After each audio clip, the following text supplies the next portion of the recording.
All right, good evening, everyone. Call the meeting to order. Meeting of the Carver Select Board for Thursday, March 28th, 2024. This meeting is being recorded by Area 58 Community Access Media, Channel 9, and will be posted by Area 58 on YouTube as soon as possible. There are openings on several committees. Please refer to the front page on our website for a listing and application. If we could all stand for the pledge. I pledge allegiance to the flag of the United States of America and to the republic for which it stands, one nation, under God, indivisible, with liberty and justice for all.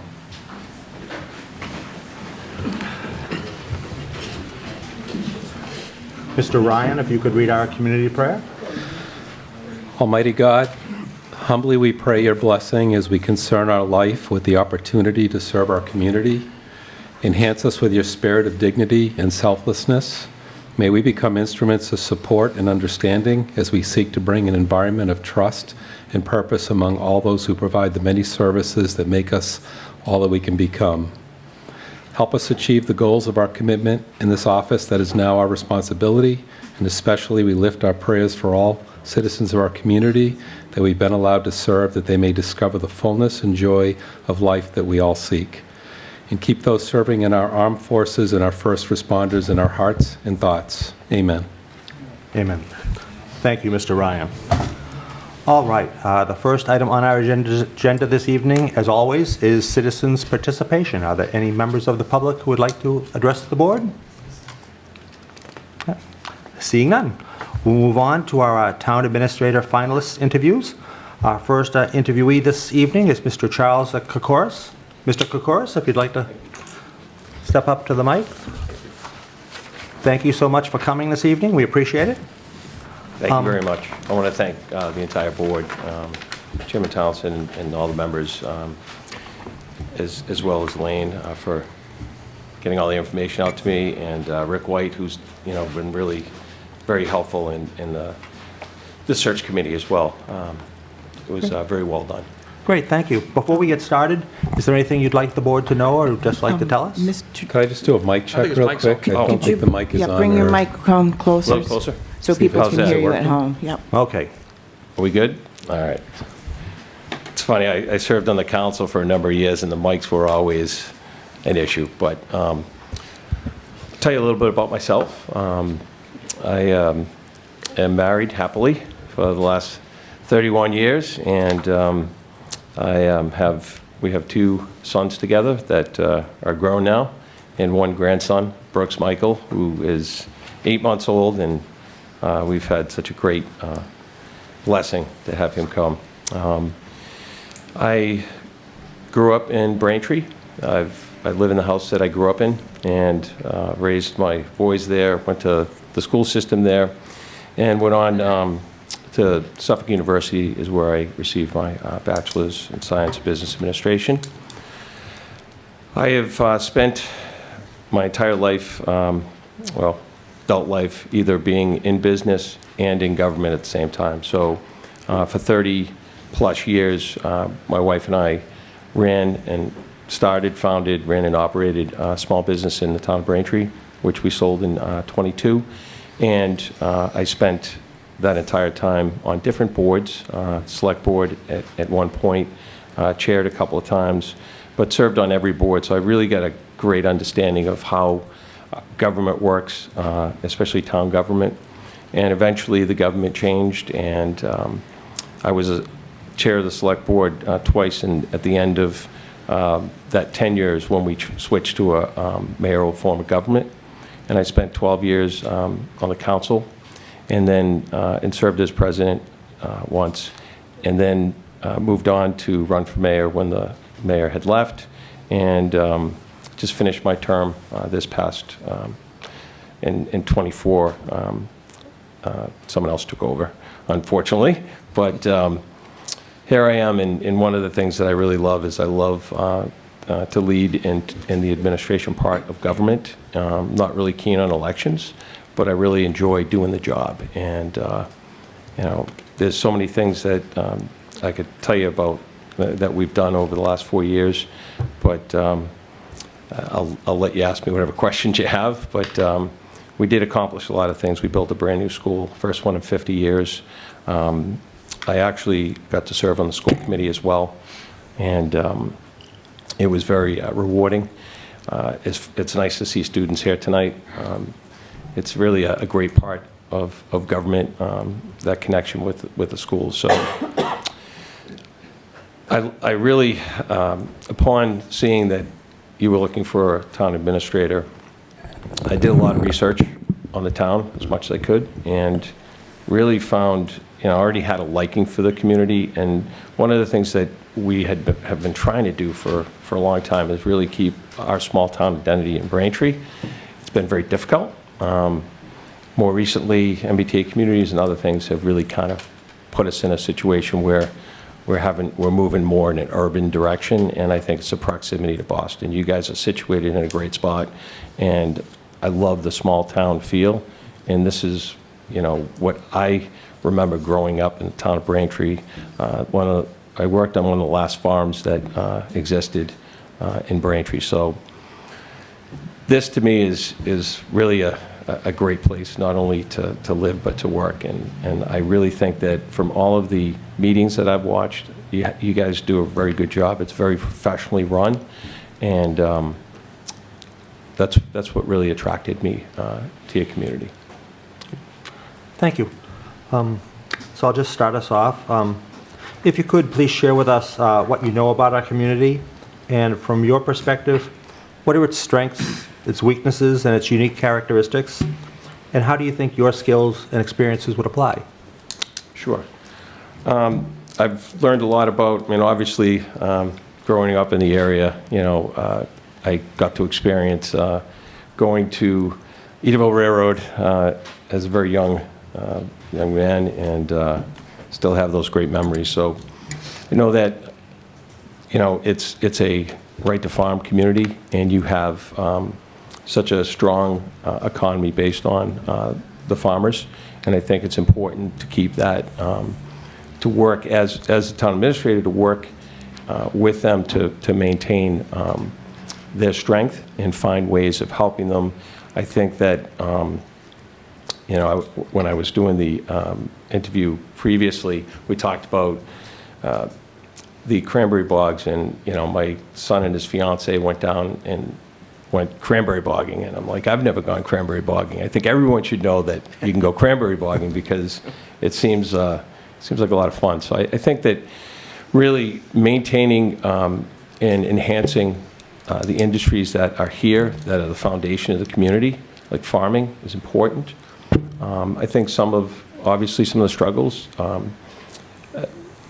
in regards to water capacity, and I know that, right now there's a little bit of a struggle with the North Carver Water District, and that's something that I bring experience in water and sewer, but I served on the Water and Sewer Commission years ago, but I also served on a regional water board, and it was made up of 3 communities: Braintree, Holbrook, and Randolph. And we both had individual treatment plants where we treated our water. We finally came together, and we're in the process of building a regional treatment facility. But very familiar with PFAS. We put a carbon filter system in and eliminated PFAS from our water. I know it's a little different with the wells. There's other iron and manganese and things like that need to be removed. But I think that as town administrator, that's one of the issues. In order to bring in new development in North Carver, et cetera, I think it's important to have some understanding of water systems, how they work. And that's something that I would roll my sleeves up and get involved in to try to solve. And also, I know that every community, struggles with capital improvements. It's just par for the course. There's limited resources. So one of the things that we did is we had a 5-year capital plan, and we constantly reviewed it. I would sit down with the department heads and really see what we absolutely had to do in that particular year, and we'd work through it, and we'd continue down the line, and we did many capital projects over the years, and I think that's something I could bring to the table as well. All in all, as far as structure, government structure. Having served in the capacity of being the chief executive officer, I had set up, when I came in, it wasn't really a setup where it was as inclusionary and collaborative as I wanted it. So it was already established weekly department head meetings, and there was so many benefits to that because it got everyone together and everyone on the same page. But it's the one-on-one meetings that I put together with our department heads that really helped come up with new ideas to create solutions to problems, to create a better town in management of that town. So those are just some of the things that I bring. But my many years of knowledge and experience that I've had both on the business side and understanding how small businesses operate and the needs they have, but also serving on boards like the Planning Board and Economic Development Board and a whole bunch of others. Those experiences have helped me understand those boards and how they operate and how to connect with them so that we can run government efficiently. Thank you. Mr. Hoffman? Thank you. What are the two most important features you feel a town administrator needs to have to be both effective and successful? Well, first of all, you have to listen. That's number one. And you really have to lead and collaborate. And I think those two things are what makes an administrator successful. And I think, having served the last 4 years as mayor, those are some of the things that really created success in my tenure. Thank you. Thank you. Ms. Ewens? You've partially answered this already, but what are Carver's major industries? In other words, who are the major employers in Carver? Yes. From my research, obviously the farmers are probably one of the largest employers. Government is another significant employer. And I think that on the industrial side, that's when you look at North Carver area and redevelopment there, that is really the focal point, I think, as far as new commercial type development, and that's where I would focus. I think that I've had a pretty good understanding as to some of the issues with the water supply, but I think as far as industry goes, we would work to strengthen our farming industry and some of the other commercial industry we have. Obviously, there's solar power and a number of other things that are happening on a regular basis, which bring renewable energy, and it's great. So those are some of the things that I would make sure that we were able to maintain, but also bring in new types of business. Great, thank you. Mr. Ryan? Challenges to towns can be effectively managing legal costs. What's your experience with, keeping kind of a handle on the legal side of the thing and the costs that sometimes can rise?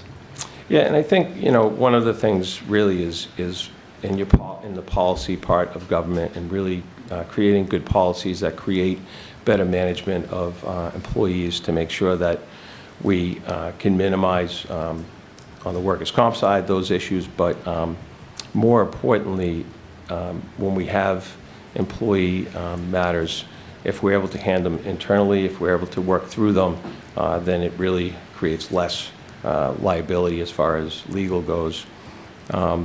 There's a lot of things that unfortunately you can't avoid, but the goal is really to mitigate any of the issues that we see forthcoming so that we minimize our exposure.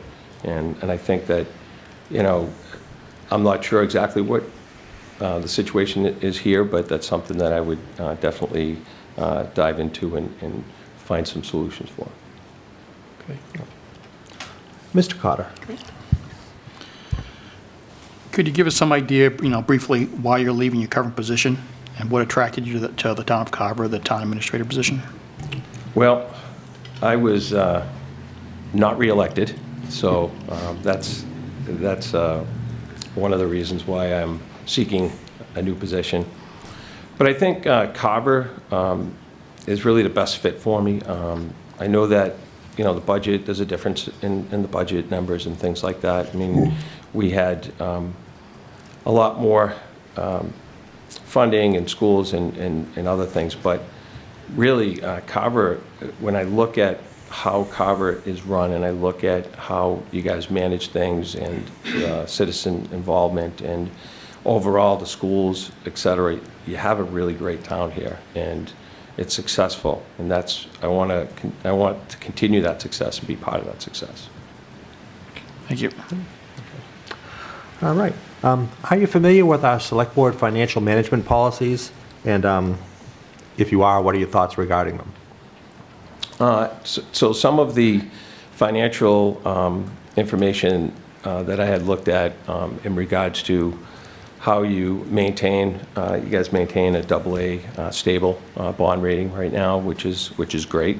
And additionally, having your free cash and utilization of free cash for one-time expenditures in capital and to really how you maintain your tax rate and keep it stable. But I guess more specifically, I'm asking, have you had a chance on the Carver website to look at the Carver financial management policies at all? You haven't really reviewed those? I have not. That's fine. That's fine. But I was I will, more though. concerned with those particular policies. Thank you. Mr. Hoffman? Okay, please describe your typical process in preparing the budget for a town meeting as it relates to revenue forecasts, adherence to financial policies, departmental expenses, and funding capital reserves. How do you make sure timelines during this process are adhered to?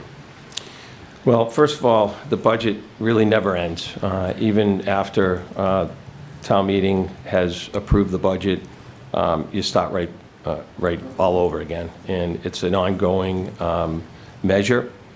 And it's a matter of meeting with department heads and seeing if they're on track, and then we look on a quarterly basis and look at how our numbers are, our revenues compared to our expenses.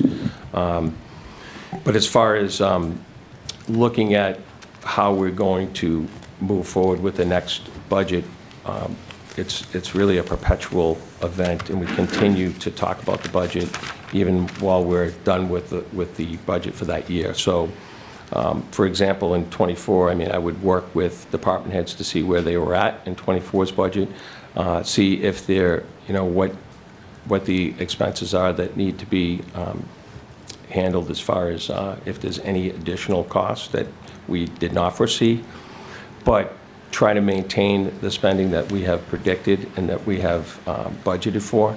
But at the same time, we would look at the projections of what we could use for our capital spending, as well as looking at what our expenses are coming up for the next budget. So by the time we reach midway through the year, we should have a pretty good understanding as to what our revenues are, what our projections are for the following fiscal year, and where we're at in that fiscal year, which gives us a really good indication as to how our free cash would be. We would look at our free cash on a quarterly basis just to see if we were ahead of our projections. We had a lot of revenue sources that came from local receipts, not just excise tax, but things like meals tax and hotel motel tax. So we kind of watch those indicators, as well as where the state is financially and what we were projecting that we were going to end up with on our cherry sheets at the very end net. So that would just be an ongoing process, and it's a collaborative effort with every department head to make sure that we're staying on budget and we're prepared for the next budget. Okay, thank you. Ms. Jones? Thank you. How would you describe your management style, and how will you foster professionalism, employee satisfaction, employee initiative, and employee esteem among department heads and staff? Well, I've always been a collaborator, so it's inclusive and collaborative is my management style. And as I said when I first took over as a chief executive, I brought all of the department heads in on a weekly basis so that we could build our relationship and build that trust. And I think it's imperative to be very open and honest and make sure that there's transparency and make sure that your employees are heard.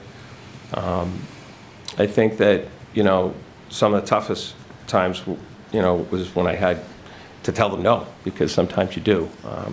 But there are many great things that are brought to the table in those meetings. And I think that, for me, no one ever worked for me. We worked with one another. And I think that's really the way that management should be, what my style is. And I think that it's just much more productive and brings morale up. We did do some fun stuff to try to increase morale. We had a decorated door for Christmas and Halloween and some other things, and we did a employee recognition. We have a golf course. We did like a once a year employee recognition where folks got to golf at a reduced rate, and we all got together. So there's a number of things that I would explore within Carver to see what would be feasible, but I think it's very important to collaborate and to listen to your employees and to get things done and not procrastinate and hesitate. Thank you. All right. Mr. Ryan. Okay, I have a two-part question that got put in here. So part one is, while we'd love to provide as much funds as possible to everybody during the budgetary process, we have great programs at the schools and, the police, fire, everybody needs, the equipment and things like that. So while we love to have enough money to cover all those expenses, the reality a lot of times is we don't. So what criteria do you use to kind of balance the budgetary needs between, say, the different departments or between the town and the school? What has been your philosophy and how have you, managed the kind of, you can probably see where I'm going, like the give and take between each of the departments as far as how you fund them? Yeah, our biggest struggle was always, allocation of funds, and every department needs them. I know our police department, could use another 5 to 10 police officers, but, with that being said, and our schools could use more funds as well. But with that being said, we would kind of like look at what the needs were and really kind of measure, the reality of what the needs were versus what we had to spend. And really, in the 4-year period, we were making lots of cuts. It was every year we were looking at cuts. COVID hit, it just crushed us. So it made it even more important to determine where we needed funds. And there's certain things that you have to fund, and we wanted to make sure there was a balance between the multiple departments in government to make sure that we were spending our money wisely and we were giving the services to the residents. So I think ultimately it's really about maintaining exceptional services, and if you're not investing the money in a particular department that needs it and those services are lacking, that's really a problem. So what we did was we looked at where our immediate needs were, and we made sure that we spread the money out as best we could. Okay. And part two of that question, you touched upon this a little bit before, but, sometimes there's somewhat perpetual funds, things that you expect to come in yearly, like the state aid, the taxes, things like that you collect. But then there are also things that aren't so guaranteed all the time. They may be one time or they may be temporary. How do you manage, and what has been your strategy with those kinds of funds as to the usage of those, especially when you're in situations where you have budgetary issues? I think the risk is that if you allow sometimes temporary funds to get into the budgets, then you struggle later on. It's just a temporary Band-Aid, and then of course you're forced to have to deal with it down the road. Versus looking at things like capital and stuff like that. So And then there's always the use of money to lower taxes, too. If you have additional funds, temporary funds, that could go a long way to lowering taxes. So what has been your experience or strategies with respect to those kinds of funding that come into towns and how they use them in the budgetary process or the requests? Primarily, the area that we used the most was one-time capital expenses. Unfortunately, in the last 4 years, 5 years, actually since 2017, we've been spending down our free cash. We had a significant amount, and we got as low as $3 million. We had 14 to 15 million in 17, and it just kind of made its way. And so, I mean, in a dire situation, obviously, you'll do what you need to do to make sure that you provide services for the residents. But the philosophy really is to take that money and to look at your one-time needs, capital. If there's a significant increase in tax rate based on valuations, et cetera, then you may use that to stabilize the tax rates as well, because things change year to year. So it's always better to use those things, and philosophically, we'd use those things for one-time capital expenditures more so than anything else. Okay, thank you. Mr. Cotter. Sure. This is more of a, I guess, a budget timetable question.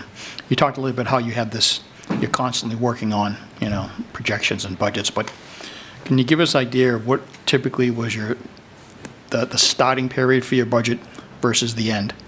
And how did the predicting of state aid affect that timetable? Great question. So, as you know, you can follow the numbers throughout the year from the beginning. Typically, you don't get any real indication as to what you're going to get until January. Usually when I don't know if you guys go to the MMA, but when they have the MMA, the governor comes and announces their budget. And that typically gives you an idea of where you might be at that point. We had an ordinance that specifically stated that we had to have our capital plan by March 1st to the council, and May 1st is when the budget had to be presented. So those were the deadlines, but everything started typically right around the end of the year. As you got into January is when you really started to focus on the numbers, because you had an understanding of what the state was going to give you or not give you.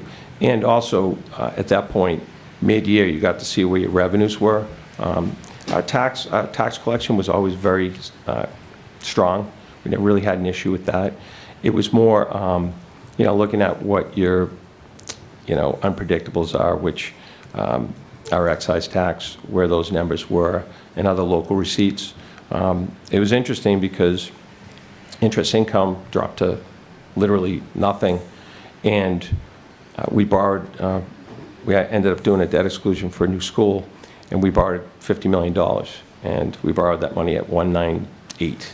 It was unbelievable. But we weren't earning any interest on what was sitting in there, and you could only earn, you couldn't earn the full 198, you could earn like 1.5. It's all kinds of rules.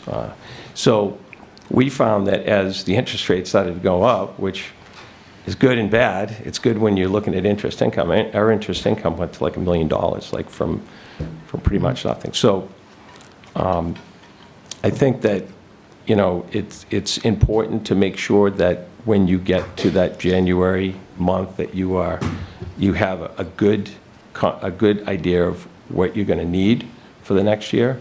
And it's really a good idea to take a look at multiple years budgets, knowing, especially if you have, I think your contracts for the most part are like up in 25, I think, which is the next budget, right?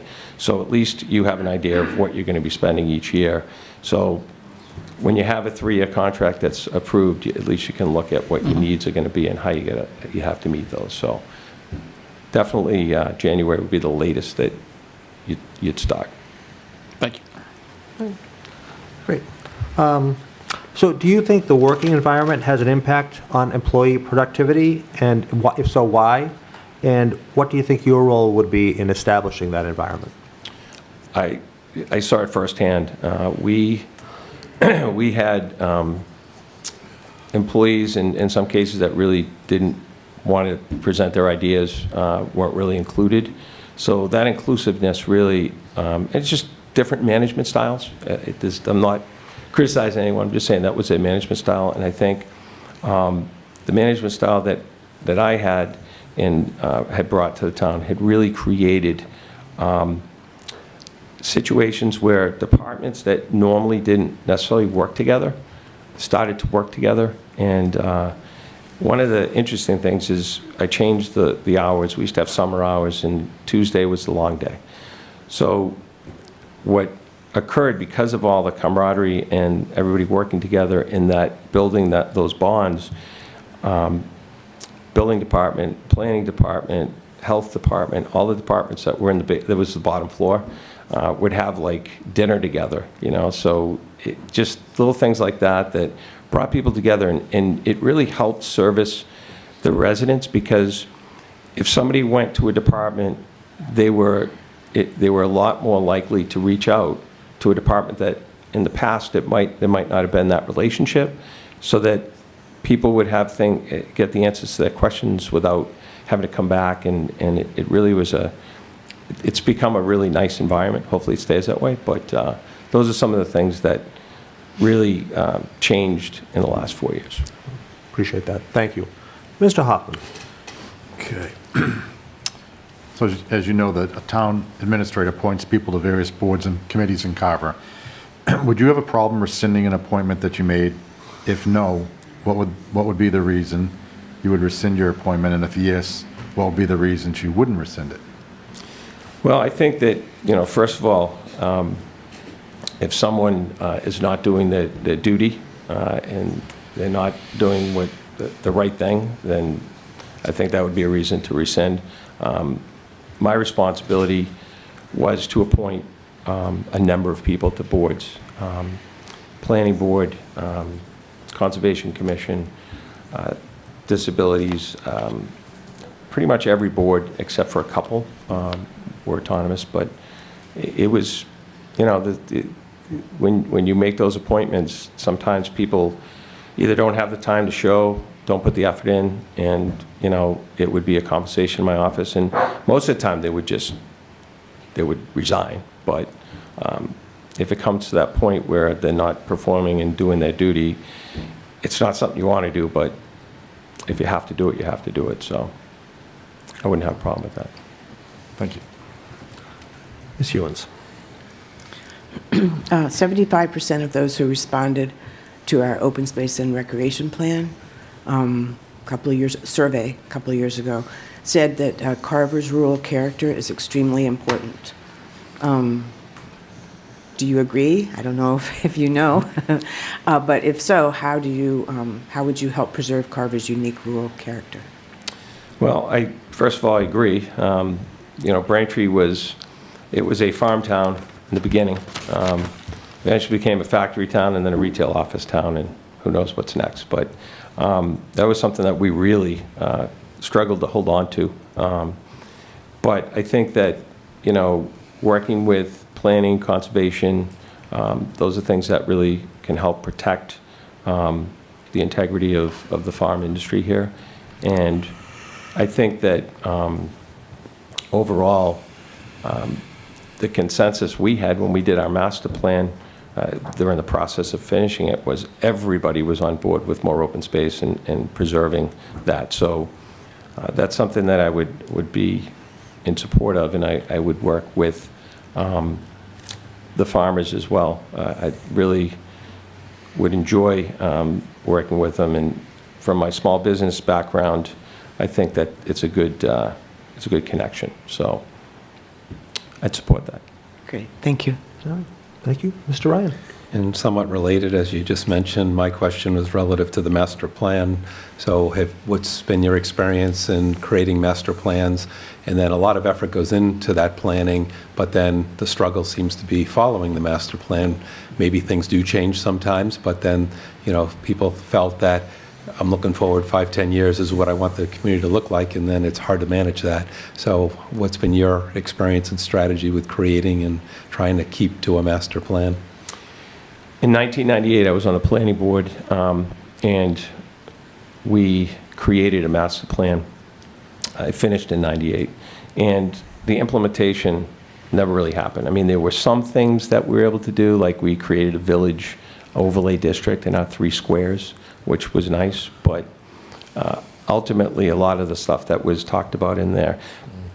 But some of the things changed. I mean, office, there was, we had a lot of office and retail that developed in the '90s, and there was a big push to try to slow down that development, and that kind of has changed. So we, back in 2018 into 19, there was a comprehensive rezone plan that was put together by consultants.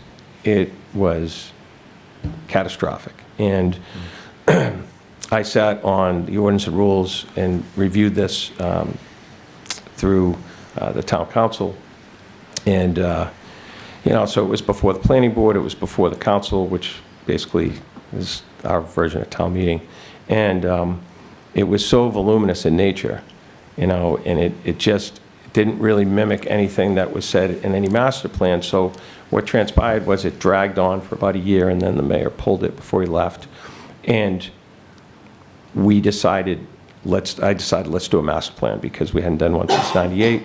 A lot of the stuff is similar. Housing, you know, there's always a need for affordable housing and 55+ housing.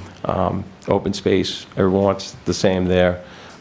So the implementation is, it's rather difficult, but I think that if you are transparent about it, and, you know, this is a plan that's created with the public. The public participates in this, and I think that the ideas that come from it are coming directly from the public. And if you work with them and you inform them, this is what we want to do in response to this recommendation, we're going to create zoning for XYZ. I think those are, that's the that's where you're going to have your most success in changing things and implementing the ideas of the master plan. So it's not easy, as you said. In most cases, they end up get put on a shelf and half the things don't get done. But I think that if you take that time and work with the public, and there's so many ways to get information out and get people involved now. So the implementation part would be, I think, a responsibility of the TA, as far as making sure that people are engaged, and if it makes it to town meeting to make those changes, that everyone's on board. Okay, thank you. Mr. Carter? Can you provide an example of when you set goals for your subordinates and how you monitored their performance to reach the desired results? What guidance and direction do you find most effective? So from the beginning, we sat down and went over all of the, everything that I was looking to get done when I first took office. So obviously it's a little different here. You know, you are basically the boss, bosses, and but I think that the expectations of the timeliness of getting things done, there was, you know, a number of special permits, there was a number of other items that we had before us, and there's always a time crunch on everything because there's so many things that come in every day. So I would look at all of the different items that needed to be addressed, and we'd set up time limits. Whether it's accreditation, the police department, we had a schedule set, and we had milestones that had to be met, and they were, and it was done in a timely manner. The master plan got behind schedule because of COVID, and we didn't want to put it out there when we couldn't get the public participation that we needed. So all of the department heads were given the goals that I was looking for them to achieve, and the timetable. There's flexibility, but there's certain things that have to be done in a timely manner. Budgetary things, absolutely, capital things, and sometimes folks didn't meet their goals, and, you know, we had conversations about it, and corrective action was taken. Thank you. Sure. All right. Let's see, have you been involved in establishing or redefining departmental responsibilities? And how do you ensure that all departments work in a collaborative manner? One of the things that I initiated was taking our facilities divisions. We had a facilities division that did all of the town buildings and a facilities division that just worked on school buildings. There were two separate groups, and there was just a lack of efficiency there. So I had to go through legislatively and do it. I had to go to the council and get their approval, and the school committee get their approval. But we were successful. We brought them together, and the amount of efficiency that we've seen, our schools are old, and they had been ignored for many, many years. So what we were able to do is by bringing them together under one helm, we were able to accomplish many, many things, but you know, there were so many things that needed to be done. It was just the tip of the iceberg getting started. But we saved a lot of money by bringing them together, not necessarily because you know, we brought management together into one position. It was more because we did a whole bunch of things in-house, because we had the staffing to do that, so we could focus on something. They had done such a great job with all of our town buildings. There was the ability for them to now go into the schools and do the same thing. So that was a situation where saw assets that we had within the town, great employees, brought them together into one division, and it's been successful ever since. Great, thank you. Mr. Hoffman. Some town administrators believe you pay for town services with funds received under the levy, and town infrastructure is funded through a financial instrument such as debt exclusion. What is your philosophy? Well, I think that you always have the challenge of staying within Proposition 2.5 and raising your taxes every year. But I think we have a responsibility to the taxpayers, both residential and business. And although we did do a debt exclusion, we had $31 million on the line with MSBA, and had we not done it, I walked into about a $6.5 million deficit with about $3.5 million worth of debt services for the new school. So it was put up to the voters, and it passed overwhelmingly, but there was a $31 million amount of money that was at stake, and a relationship with the MSBA that we did not want to have go bad. So it should only be done in the most dire circumstances, because it's really the TA's job to make sure that you manage the budget and make sure that you are not overspending in areas and using that conservative budgeting approach, which we did every year. So I don't think that that's the best philosophy. I think in dire situations, it can be done, but I don't think it should be the answer to all capital projects. Thank you. How do you get involved in our community? And could you give us a couple of examples on how you've been involved in your previous community? So as far as having people get involved into committees and things like that, in part of government, you know, I think there's so many ways to do outreach. As far as you're talking about outreach in general. Sure. Yeah. So as far as outreach, I mean, nowadays you have social media, Facebook, et cetera. We had a number of things that we did. There was an email list. It was a quarterly publication that didn't always go out every quarter, that was done prior to me. And then when I came in, we took that, mainly because of the emergency situation with COVID. So we took all the email addresses, which were people signed up for. We used social media. We used text alerts that we had people sign up for. And we were able to get those emergency things out to everyone and keep them up to date during COVID. But then it kind of transferred into, we also had robocalls, which our elderly population really loved. And every Thursday, they'd be getting a good evening from me. And we'd kind of give people an update, remind them we had trash pickup, if it was delayed, if there was a holiday, if town hall was closed. So those are some of the tools we use to really inform the public if there was something going on that they might want to attend, but also if they wanted to get involved in something when important meetings were happening, et cetera. And it worked very well. So the other thing too is, we spent a lot of time going to civic association meetings. We had a couple of really strong civic associations, and we used our Council on Aging to get a lot of information out as well, and our schools. So there's a lot of ways of doing it. I just remember the schools were like, no more printed material, everything has to be email. Well, the thing is, when the little kid goes home, it's in elementary school with that flyer, it's going on the fridge. So we kind of broke the rules a few times to make sure that we get information out, but it worked really well. Good. Thank you. Mr. Hoffman. Share an experience when you applied new technology to improve town services or increased efficiencies within a particular department. So we used to use a software called SoftWrite, and they started to not they weren't going to service our product anymore. So we got to implement a new software, Munis, and the thing is about Munis is it was the newest version, and we were implementing it during COVID. So it was, I will tell you, it was not easy. It was extremely difficult.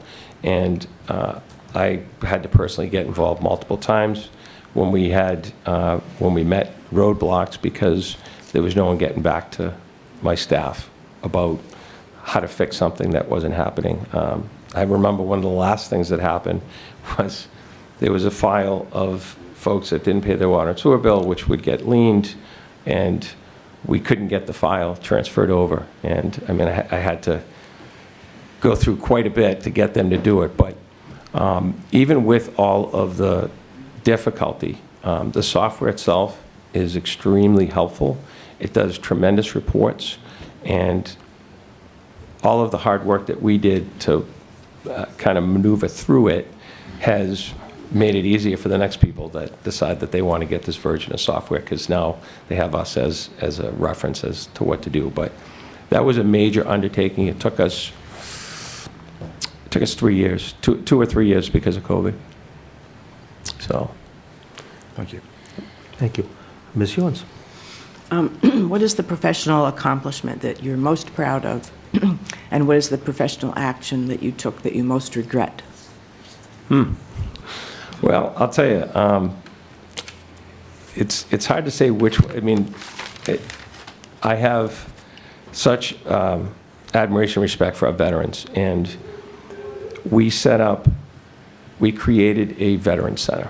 And that veteran center, I watched, there's all kinds of events that happened there. We had two groups, two of our military groups, the DAV and the VFW, that through the times had to sell their properties. So this veteran center not only is a place where the veterans agent now takes care of two other communities. It's regionalized. We take care of Holbrook and Avon, but it also houses, it's the home for the DAV and the VFW. And it just makes me so happy because I used to spend every Friday at the American Legion, and they have a 10 o'clock coffee hour, and they're the salt of the earth. But I have to say, as far as that's the most heartfelt accomplishment, probably as far as the town is concerned, building the first new school in 50 years, South Middle School, which is state-of-the-art, absolutely beautiful, was probably the biggest. And as far as things I regret, boy, where do I begin? We had a really strong communication where I would put out robocalls and inform people. We had a fire at Clean Harbors, and I was hands-on in everything. So if there was anything police or fire involved, I didn't get in the way, but I wanted to make sure I was there for support and for the press afterwards to make sure that everything was squared away. Well, the fire happened. I met with the fire chief. We toured the neighborhoods that could be impacted, and it was 11:30 at night. We decided that we were just going to put a Facebook post because all the media was already there, and we knew that they would put it out there. We didn't want to alarm people and wake them up. The next day, we went back to the site, and by the time we got to the firehouse to do the press conference, it was afternoon. Should have made the call that morning, telling everybody that everything was okay. And I think as far as, in that case, communication, that communication should have happened, and I regret not doing it. Thank you. Thank you. Let's see, Mr. Carter. Thanks. With any municipality, one of the biggest challenges involves negotiating employment contracts. What is your methodology for a win-win negotiation? And please give an example of a difficult contract you were able to negotiate successfully. Well, we did negotiate a number of contracts. They were up in '22. And, you know, post-COVID, it was financially, there was really no money to be had. So we did have to negotiate with police, fire, teachers, and I will say that was probably the most difficult contract. It went on for a while. There was a lot of vocal people, but in the end, we were able to work through our differences and come up with something that was fair for both the town and for the Braintree Teachers Association. And I think, you know, you learn every time you negotiate, you know, how can I do this better? And there's always ways of doing things better. And I think that, you know, understanding the earlier you start, the better off you are. And, you know, setting those ground rules early on and getting into conversation, because the reality of it is neither side wants to have it go on beyond the expiration date. And, you know, it was probably one of the most difficult times for really many municipalities. But overall, all of our other contracts were settled rather efficiently and effectively. So it was another big part of my job is making sure that we were able to take care of the contracts, make sure that it was fair for the town, fair for the employees. Thank you. Thank you. Ms. Hewens. How do you plan to help retain Carver's institutional knowledge that we seem to be losing at a very swift pace? You know, that's an important thing to do. I think that one of the things that we did, that I was able to do, is we had a couple of changes in our police chief position, and the police chief that I appointed several months ago was really had institutional knowledge because he was on the force for a number, he was internal. But what really helped make that internal candidate the best candidate was really the work that the chief was able to do in fostering the chief's ability to give him all of the tools he needed to be successful as chief. So I think it's really about development of your employees, your existing employees first. I think the success level is much greater, and having that institutional knowledge is important. So I did, you know, hire some folks from outside of Braintree that weren't part of the institutional knowledge, but I think we set up the information necessary for anybody that comes along later to do that job. And I think it's important that it doesn't stay with just the individual that's there. I think that you got to take that information and, you know, obviously it's nice to have things written down, procedures, policies, et cetera, that can be passed on because institutional knowledge is extremely valuable. So. Thank you. Thank you. Okay. Mr. Ryan. Is your experience and your skills best for providing leadership for financial matters, legal matters, or people matters? How would you rank them? I would say people and financial are probably tied, but we'll go with people first and financial and then legal last, because I'm not a lawyer. I don't pretend to be one, but certainly that would be the the ranking. Okay, thank you. All right, great. And our final question for the evening. What's your expectation regarding working remotely? Would you plan on being in town hall full-time, or would you expect to work part of the time remotely? I'm not a remote worker. I'll be honest with you, I would much rather come in, and I don't really believe in clocks, to be honest with you. I don't think that, at 4 o'clock people I mean, for me personally, I like to work, and it's part of who I am, and so I don't think that, I have 3 dogs at home. My mother-in-law's, my wife and I have a dog, and my son, and we have our grandchild that comes over on a regular basis. The last thing I want to do is try to conduct business in the house. So, yeah, I would not want to work remote. Okay. Well, that was our final question. Do you have any questions for us? Well, I really just some comments. I really think that you, like, once again, everything that I've seen, the level of professionalism and the way that you guys conduct business is just incredible. And it's one of the things that really attracted me here. And I like the strength of the agricultural industry in this town. And I think the beauty of the open space and just the town as a whole, the size of the town, it just offers so much. And it's what attracted me most. So the only question is, can I have your vote? Okay. Anything else from the board? Anything? All right. We will be in touch. Thank you for coming. Appreciate it. Thank you all We'll very take a much. brief recess Thank while you. we bring our next applicant in. Thank you. And we're here with our second finalist this evening, Mr. Jason Silva. Welcome, Mr. Silva. Thank you. Thanks Thank you for having me. coming. Prior to getting started, is there anything you'd like to say? Anything you'd like to tell us about yourself? I don't know. You have my resume. I'm quite sure you've looked at it, but I bring close to 20 years of municipal experience. It's hard to believe it's been 20 years since I'm so young, but it is. It's close to 20 years. I've served in a variety of capacities within that period of time. Worked for large communities, larger cities,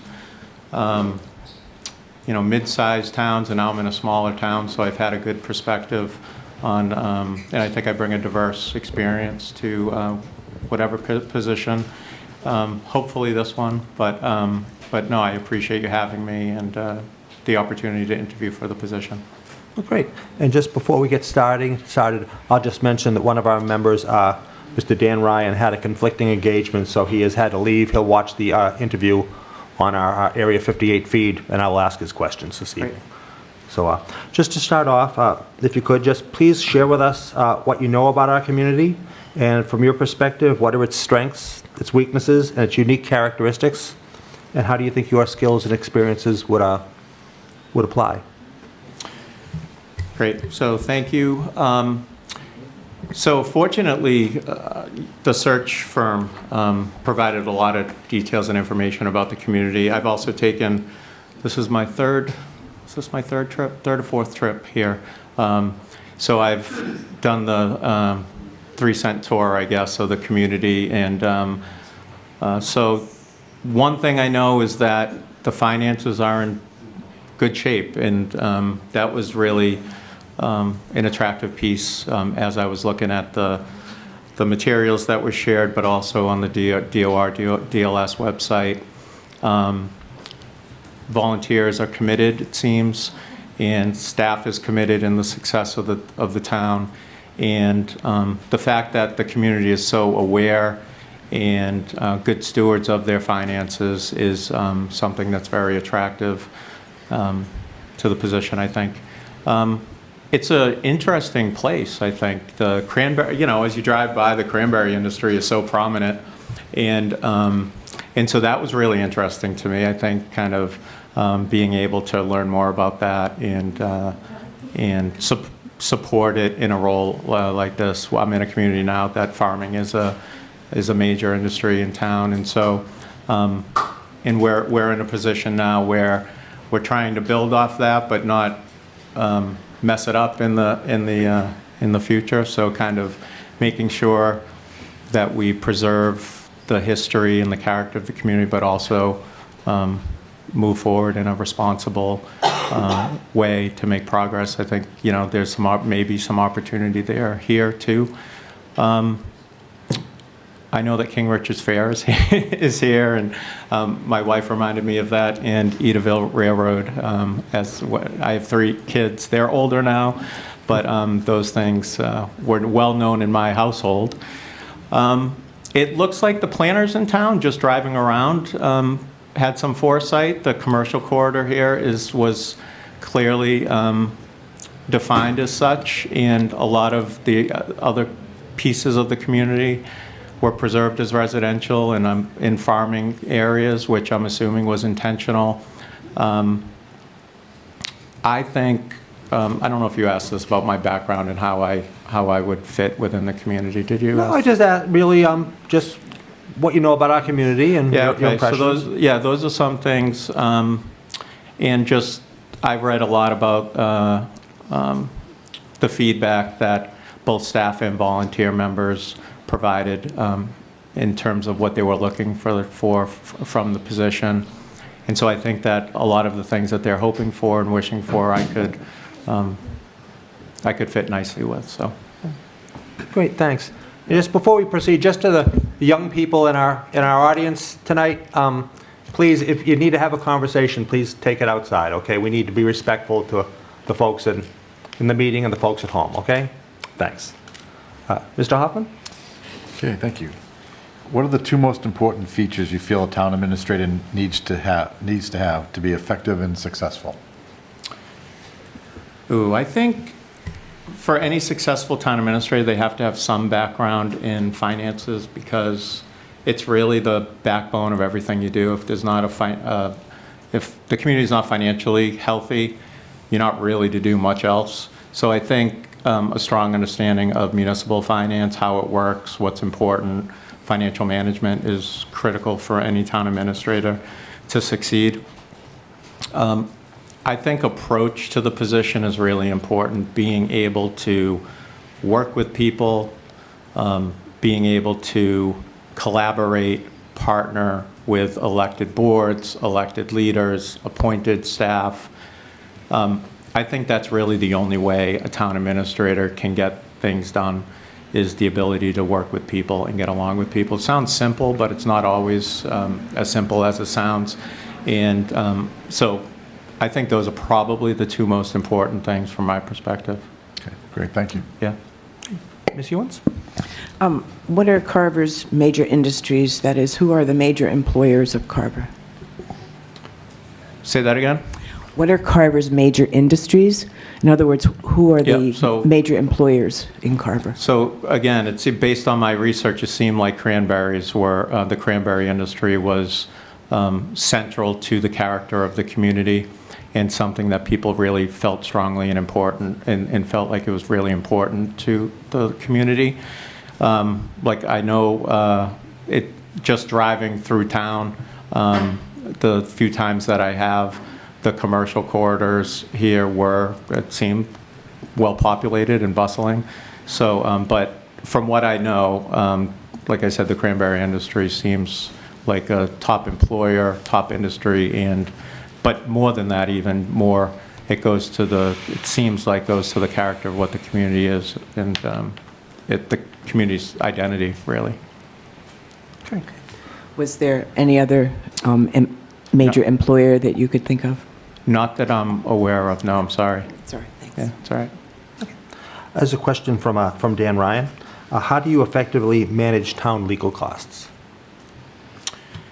Don't call them unless you absolutely have to. That's what I do right now.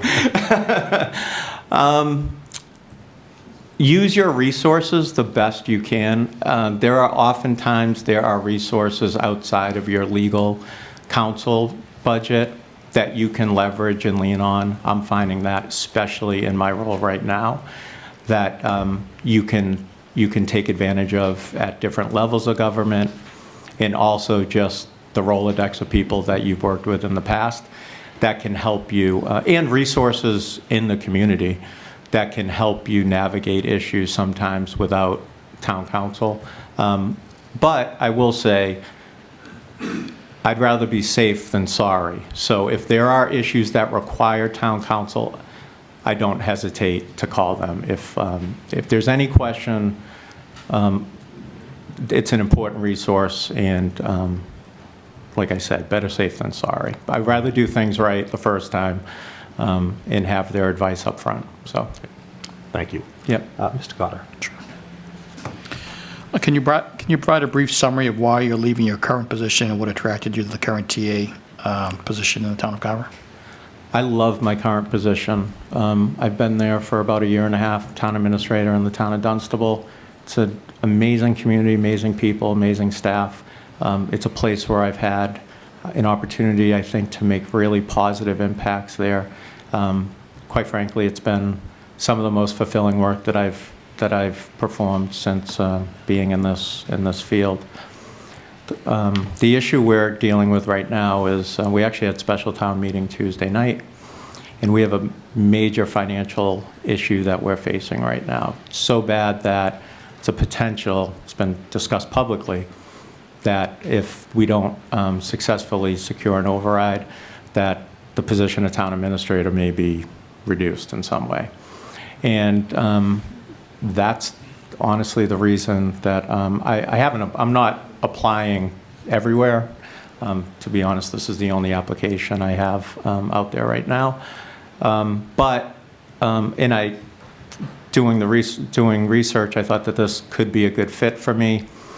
But that's really the driver.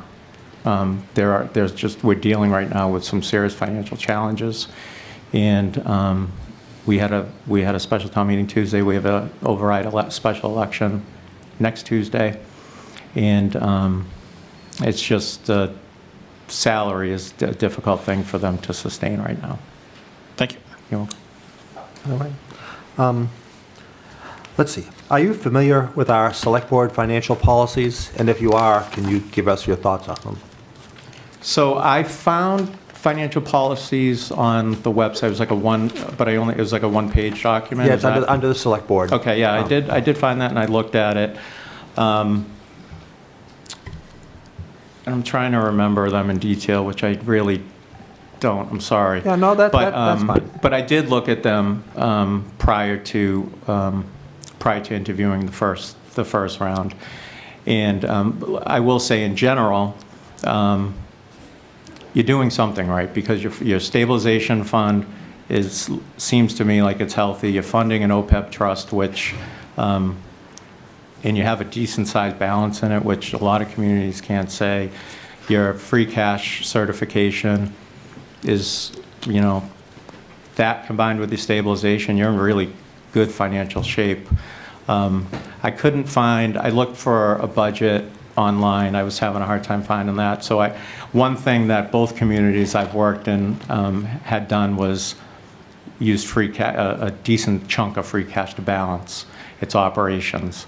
And I'm pretty sure in your financial policy that was not something you did, if my memory's correct. So I'm assuming you're not using any of those funds to balance, which is a good thing, because it creates real problems year over year, which that's part of the issue, the financial issues that we're facing in the town of Dunstable. Okay, thank you. Mr. Hoffman? Okay. Please describe your typical process preparing the budget for town meeting as it relates to revenue forecasts, adherence to financial policies, departmental expenses, and funding capital reserves. How do you make sure timelines during this process are adhered to? So I'll just, if you don't mind, I'll just use an example. This is how I've done it this past year. So we started really early this year. We started in August. We forecasted out. We did, because the schools were forecasting out 3 years. We're in a regional school district in Dunstable, so they gave us a 3-year forecast. Their forecasts were far more than what the tax levy and our other revenue sources could support. So we, as a finance committee, select board, and myself, decided to do the same early on. So let's forecast our expenses out 3 years to see where we land. There's some, consensus building on, okay, what are the assumptions, what are the estimates that we should use? Some are known, some are unknown. How are we gonna do that? So we went through that process. We have a forecast document on the website that we put together as a team. And following that, we were able to identify roughly, okay, this is the problem for the next 3 years. This is the deficit for the next 3 years. Following the forecast very early on, I think in September, if my memory is correct, we put out budget worksheets. What we did was ask for 2 budgets, one level service, one level funded.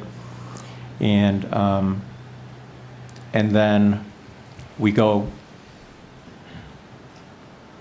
with 2 rounds of meetings with departments, so individually with me and department heads around, okay, why is, just the normal back and forth around it. Put a budget together based on that interaction, and then we actually set up a working group between the town and the schools this year. So we were meeting kind of all along, starting in September, and then worked with advisory, our finance committee's advisory board in Dunstable. So we worked with advisory, had many meetings over the budget with advisory, and came to a budget that we thought was reasonable. And right now, and then presented it to the select board for the select board's consideration and approval. We did a serious amount of public outreach and engagement on this budget and throughout the process, because the financial issues we're facing required a lot of education so that people understood what the challenges were and why they existed. And so because we're in a regional school district with the town of Groton, we held public forums. I did budget coffees at the local cafe. We use social media as a tool to educate people and push out information on the budget. We used our website for the same purposes. And so the process not only included the work of putting the budget together, but also a real effort to engage the public so that they understood where we were at. And so we'll see how it turns out Tuesday, but Tuesday we'll know better where we're at. It may start all over after Tuesday, or we may have a budget in place.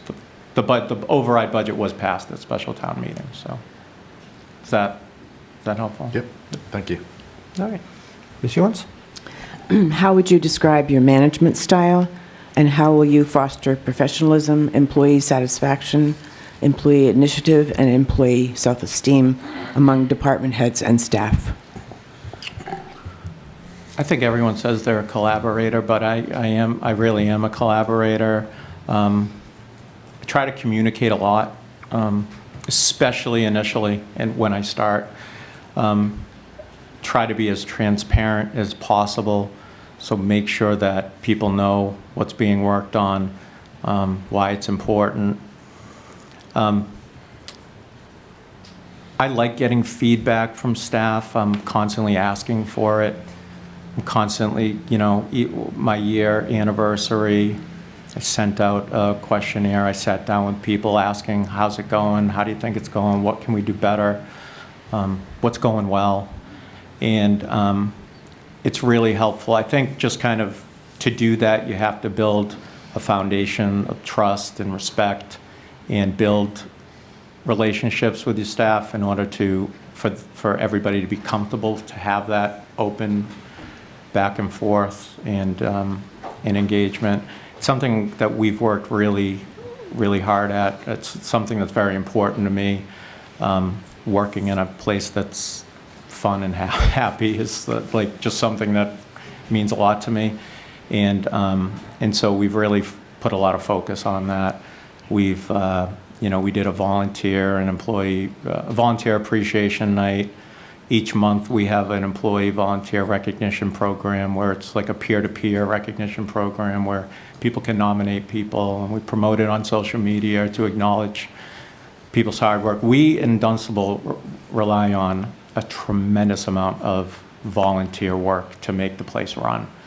And they're not getting paid. So I just think it's really important to, if somebody's going the extra mile, especially as a volunteer, they get recognized and they know that we appreciate it at the staff level. In Dunstable, we have a lot of part-time staff, and so they're part-time, but they're full-time. The dedication they show is much, much more than a part-time staff. So again, we can't always create that environment by upping hours or paying more.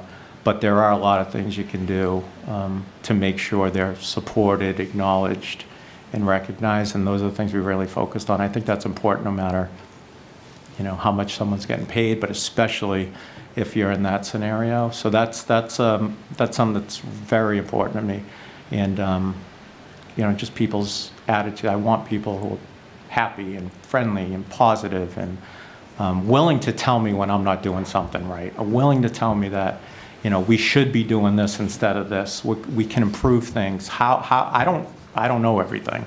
I don't know everything by a lot.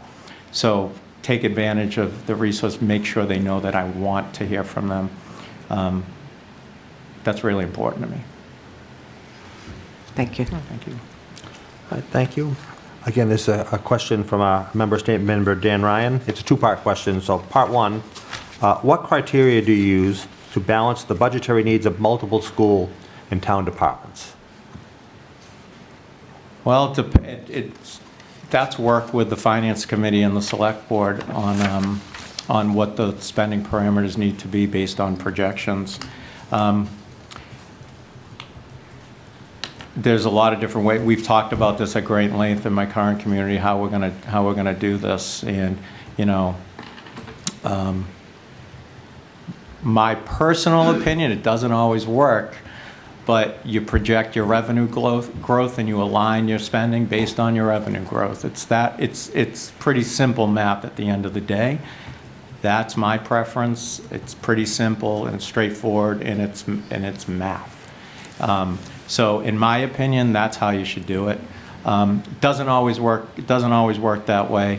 And sometimes most oftentimes there's got to be give and take there.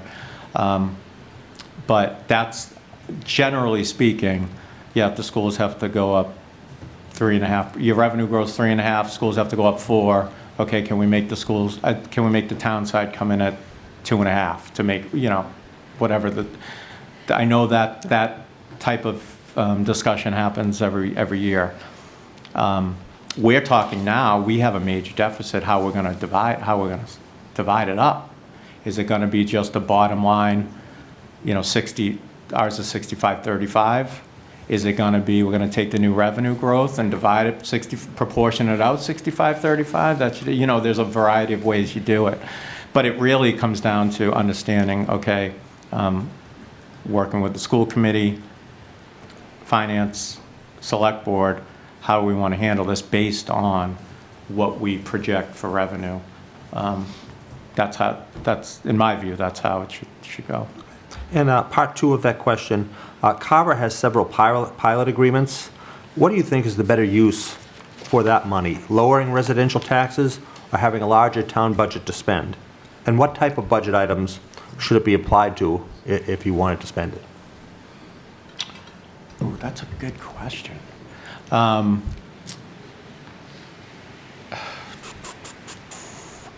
Is there a third option? Like put it in stabilization? I guess you could always get creative and come up with a third option.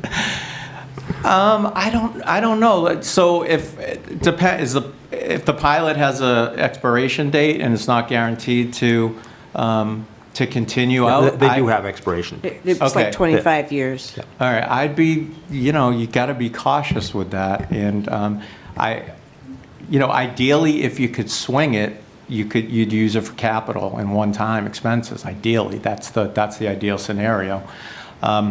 Just like your free cash, I mean, you don't want to bake it in operations. You want to use it for one-time expenses. So ideally, if there's a definitive end date, I went through this a little bit as chief of staff when I was in the city of Salem for the mayor. We had a coal-fired power plant there, and we had a pilot with them, and they went through a conversion to a natural gas plant, which they're currently operating. But the pilot was coming to an end, and we were relying on the pilot money to balance the budget each year, and it was a large sum of money. And so there was a lot of concern with that, obviously. So I mean, like I said, ideally, one-time expenses would be perfect. If not, maybe come up with a policy to proportion it, but no higher than a certain amount, something like that. Okay, thank you. Yeah. Mr. Cotter? Sure. This question kind of focuses on the budget process, I guess, for the town of Dunstable that you're at right now. Obviously, you've got a start and end date for town meeting. What's your methodology for predicting state aid, and how does it affect that timetable? Yeah, so usually you use the low, you use the initial number you get from the, I typically use the house number, hoping that it's better than what's proposed. But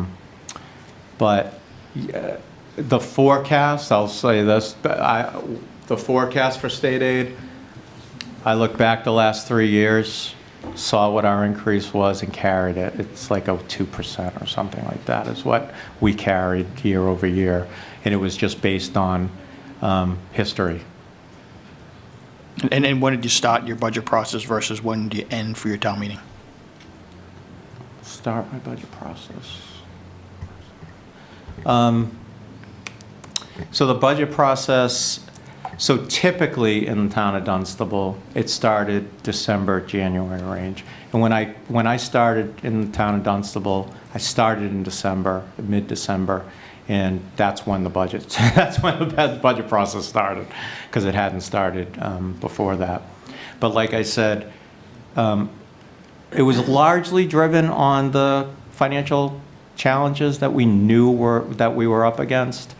But we did start far early, and I think it's a good practice to start early. I mean, August is, I know, a month into the new fiscal year, but if you don't start around that time with forecasting the new year, you're gonna be behind soon. So I mean, in that rough time frame, I'd say, and then once the budget passes at town meeting, it's passed. I mean, I don't know what you mean. When do you have your town meeting?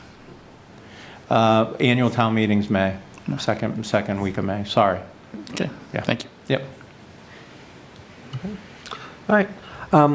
Do you feel that the working environment has an impact on employee productivity? Why?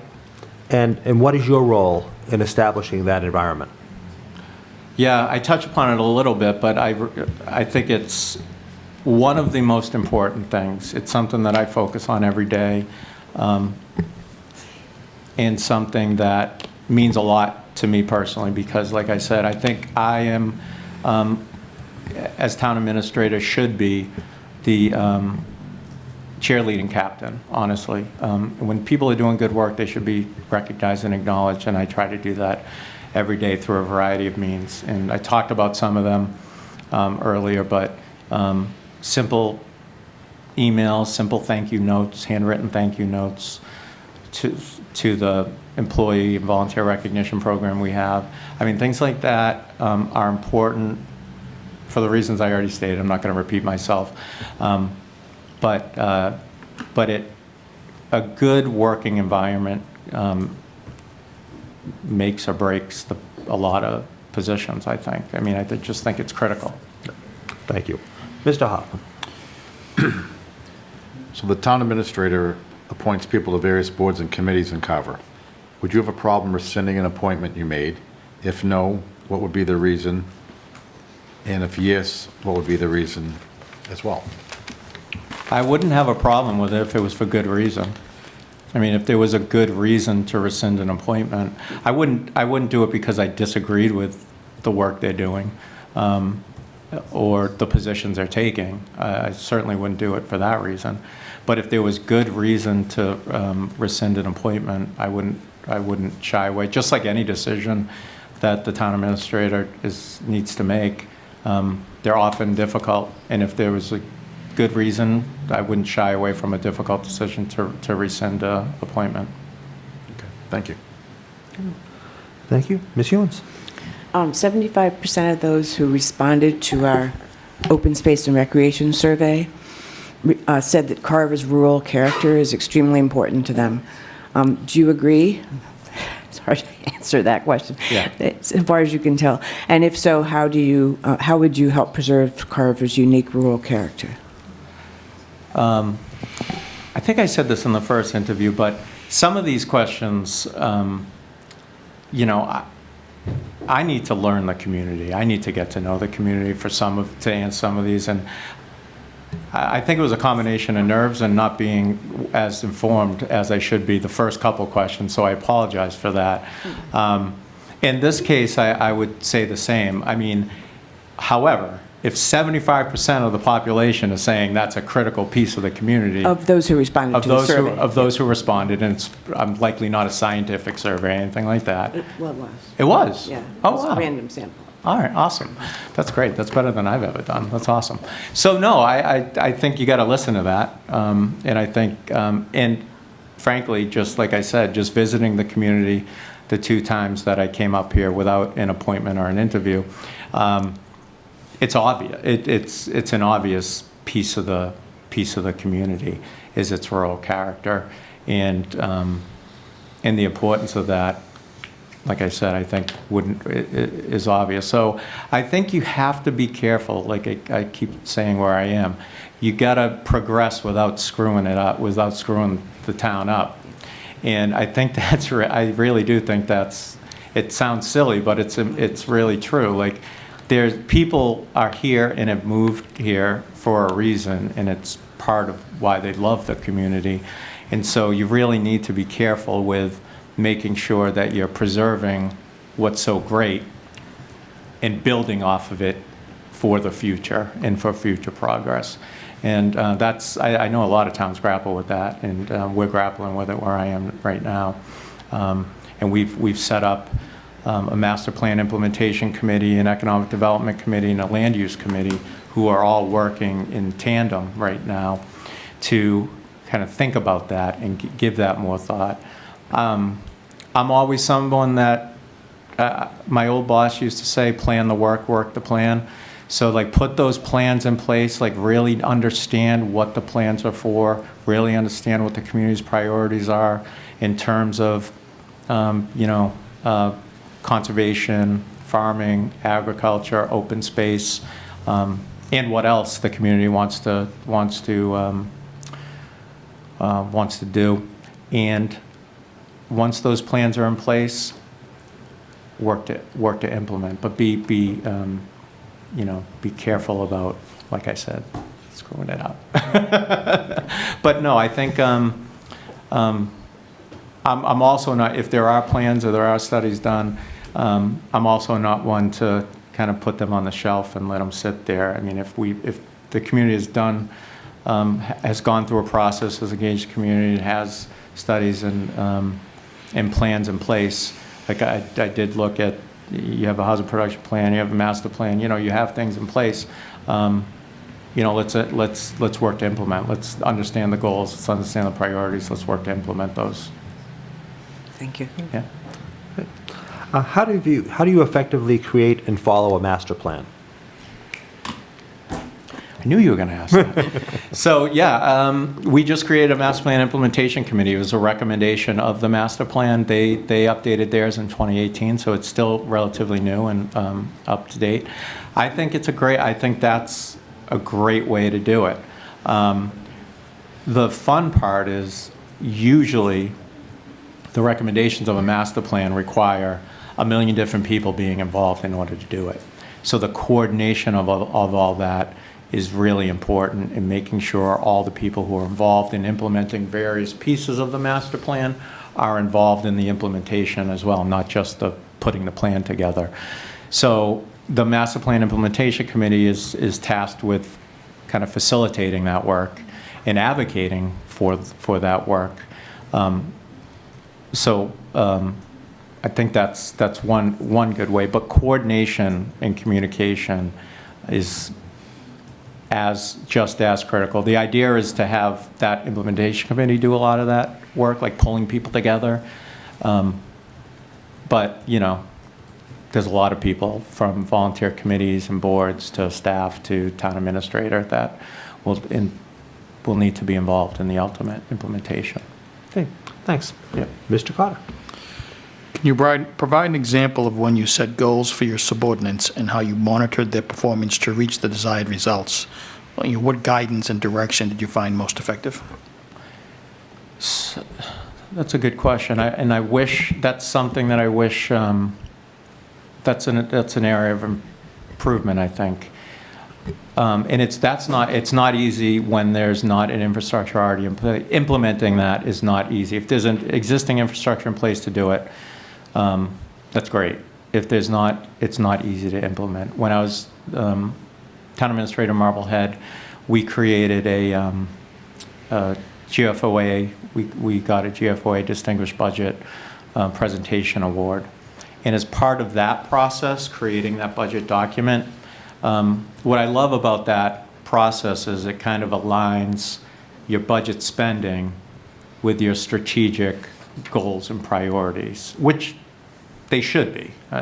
How are you going to reach your strategic goals and priorities if there's not funding there to support them? So the GFOA budget process sets, you know, the spreadsheet and the budget, but also it creates an environment where the select board, town administrator are talking to departments about what have you accomplished this year, and let's understand that. And what do you want to accomplish next year, and let's understand that. And it includes it right in the budget document for everybody to see. And that's part of their department budget. And so there is some inherent accountability just in having, that's not really the reason to do it, honestly, but there is. If it's a public document, a public-facing document, people have a better understanding of what we're trying to do, which is a good thing. And so I created that document. I ended up leaving Marblehead, so I didn't see that piece through, but we started that process. And in Dunstable, we've, working with the select board, we've created evaluation, performance evaluation document that we're planning to begin implementation before the start of the new fiscal year, so that hasn't quite happened either. But I've been part of both of those planning processes, if that makes sense. So, but I think most importantly, I'll use just a project management standpoint, making sure we're hitting goals and we're hitting deadlines is something that I work hard at. And it's not exactly the same thing, but it's something that from a project management standpoint, you know, I'm always putting timelines together and spreadsheets on this is what we got to do and this is when we have to do it. And so it's similar, not identical, but I for a variety of projects, a million of them, I've been involved in doing that. Thank you. Thank you. Okay, let's see. Have you been involved in establishing or redefining departmental responsibilities? And how do you ensure that all departments work in a collaborative manner? When I was with the city of Salem, we went through a major reorganization process. I was part of that. I can't say I led that. When I started in the city of Salem, I had zero municipal experience. I'll never forget when I got a call about from a resident wanting a pothole filled, and I had no idea who to call about that. So I can't say I led that effort, but I was part and learned a lot about we had to consolidate, we had to privatize, we were dealing with a major mid-year multi-million-dollar deficit that we walked in on. So there was a lot of that there. In the town of Dunstable, we've gone through regionalizing 2 of our departments, and we're working on a 3rd for the beginning of the new fiscal year. So those things have been a lot of work and have caused, transitions and kind of shifting of responsibilities and reorganizing certain responsibilities for staff. We've regionalized town clerk position in office. We've regionalized our treasurer collector position. And we are going to a new regional emergency communications center at the start of the fiscal year. So those things have happened or are happening that I've been involved in and led, and are working quite well. They've saved money for the town. In one case, it's improved services dramatically. In the other case, it's a lot of work, and we've called in Division of Local Services to help us build the organization between the 2 towns, but it's going very well. Mr. Chair, could I just ask him one quick follow-up? So I'm just curious, why did Dunstable feel they had to regionalize some of those services? I don't know the town very well. Yeah, no, great question. Save money. We needed to save money. But as important, if not more important, both positions were not full-time positions. So it's hard to find municipal professionals right now when you're paying well and it's a full-time position. It was really a challenge for us to find experienced staff for both of those positions because they were 25-hour-a-week positions. And so because of that, it's kind of natural, it just worked out that, and we had a willing part, we had open, it kind of, it takes the perfect storm, so to speak, for it to work, the stars to align. And in both cases, we had vacant positions, we had a willing partner, and we thought it could work, it could potentially improve service, but it definitely would save us money. So that's why. Great, thank you. Thank you. Mr. Hoppin? Okay. Some town administrators believe you pay for town services with funds received under the levy, and town infrastructure is funded through a financial instrument such as debt exclusion. What is your philosophy? Again, it really, so it varies from community to community, and it really depends on the ability to pay based on the community finances. So in Dunstable, all debt service, essentially, all debt service is debt exclusion. In Marblehead, all debt service was debt excluded. In Salem, that wasn't the case. They paid for capital in major projects within the levy. So whatever is financially prudent for the community. I wouldn't want to overextend finances to pay for a major capital upgrade when the levy couldn't support it. So I wouldn't want to put a community in that position. So debt exclusions for major projects may be necessary based on the capacity of the town. Does that make sense? Thank you. Yeah. All right. Let's see. How would you get involved in our community? And can you give us an example of your past community involvement? I'll just use my most recent in the town of Dunstable, we've done a lot of work to engage the community. The first thing is my door is open 80% of the time. So my office door is always open. It's right off the counter where people are paying their taxes and excise bills. So I think establishing a environment where people are comfortable with coming into the office, sitting down, and airing their grievances is a good thing, and something that I always try to do. Or maybe not even airing their grievances, just to say hello, which is always nice too. So that's something that I think that's a cultural thing that's important to me.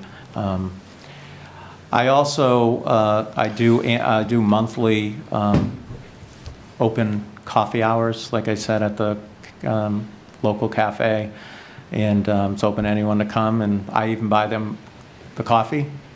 So it's been a fun thing to do, and I have like my core coffee crew, and then every month there's 1 or 2 new faces, which is nice.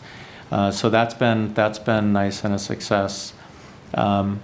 Transparency in general, just getting information out, making sure people know what we're working on, making sure people know what's going great and what some challenges are.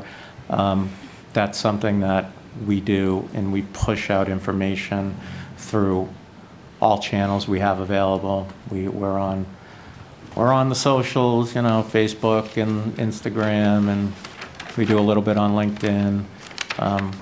We use our website as, I think, a really effective tool to push information out so that people know what's happening. And then just like I said, I think just creating new opportunities to get involved. We've done that with some new committees based on the work that we have in front of us, and being present and active in the work of the committees and the boards. I'm oftentimes at their meetings trying to support the work that they're doing. I hope that answers that question. That's good, thank you. All right, Mr. Hoffman. Share an experience when you applied new technology to improve town services or increase efficiencies within a particular department. So let's see. In Salem, geez, it was years ago. Can't remember the name of it. That's terrible. How old I am. We implemented a tool where people could report problems, concerns, etc., through an app on their phone. Take a picture, send a message, text, send it to us, and then we administered it from there. So it was kind of a convenience for residents. They're still using it. It's a convenience for residents to report, anything from a pothole to a branch down to a tree down to things like that. It also worked as a work order system, so it was kind of helpful on that end. It definitely increased the reporting and the work side, which we could have anticipated maybe a little better. But it did. If you wanted to use it as a work order system, there was those opportunities as well. Simple things like when I first started in Marblehead and in Dunstable. In Marblehead, you couldn't pay taxes online. It seems like a simple thing now, but it was one of the first things I did. It was one of those low-hanging fruit items that it's like, that's an easy one that will make people's lives easier. This isn't technology, but we are in Dunstable, like I was saying earlier, where we rely on a lot of part-time staff. So they didn't have, like, most town halls have like a drop box where you can make payments in a drop box outside. So it was one of those things where it's like, yeah, it's sometimes hard to get someone at the counter, and I'm often covering the counter and all that. So just a simple thing like that. It's not technology, but it's a convenience for residents, and kind of expands the hours without people costs. and we're working on another thing, but it's basically an online payment. Right now, our online payment system, Unibank, doesn't speak to our online permitting software, so we're working on correcting that. So someone filling out the online software for a building permit can actually just make payment using the same software, rather than filling out the application, then going out and paying on a separate system, which confuses everybody. So I've worked on things like that. Updates to websites we've also done. When I started in Dunstable, we made a real effort to update information on the website and improve the way it functions. Okay, thank you. Yep. All right. Thank you. Oh, can I say one other thing? I'm sorry. Sure. So the one other thing, on a back end, we in Dunstable transitioned from our treasure collector software. So we managed through a process where we transitioned to Vadar just recently. I don't know, 6-8 months ago. So that was another thing we went through. Okay, thanks. Ms. Ewens? What is the professional accomplishment that you're most proud of, and what is the professional action that you took that you most regret?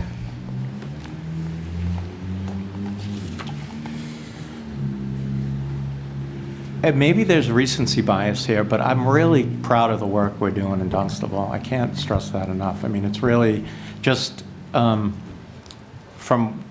when I started to where we are now as a team, it's fulfilling. It's fulfilling work. You know, I'm the finance department, I'm the grant administrator, I'm the procurement officer, I'm the, I don't know, you name it. Chief cook and bottle washer, you know, so you'll see me literally sweeping the stairs at times. So I do a lot in the town of Dunstable, which I'm really proud of. I love the work. I never alone until Dunstable, not alone, I'm working with the finance committee and select board, but the budget document for FY25 is essentially my work, and that's something I'm really proud of. That's not usually, you know, you have finance staff that you're working with to put the budget together, but that's my baby, which I am really proud of. So I guess that's one thing. The biggest regret, man, I don't know.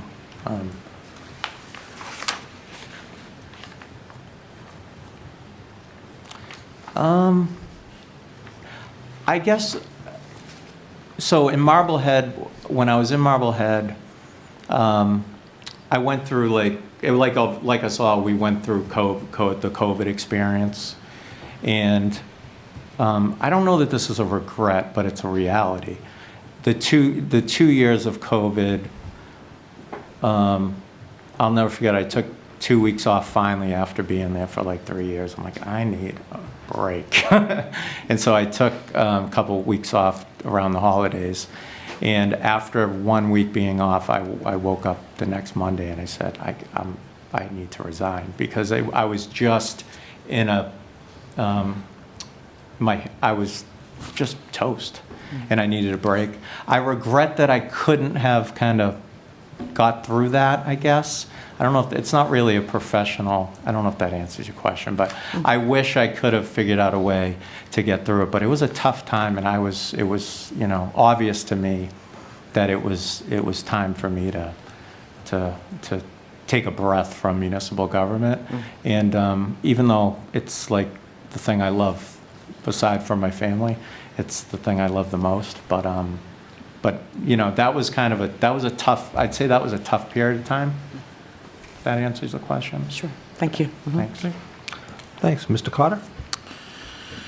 With any municipality, one of the biggest challenges involves negotiating employment contracts. What is your methodology for a win-win negotiation? And please give an example of a difficult contract that you were able to negotiate successfully. In Marblehead, so I can't do the latter because Well, that's not true. All right. So in Marblehead, fire, police, and there was a municipal employee union too in Marblehead. In Dunstable, there's only a police. In Marblehead, it was kind of the time that I was leaving, but we were able to negotiate a fire, but I wasn't able to finish police or the municipal union.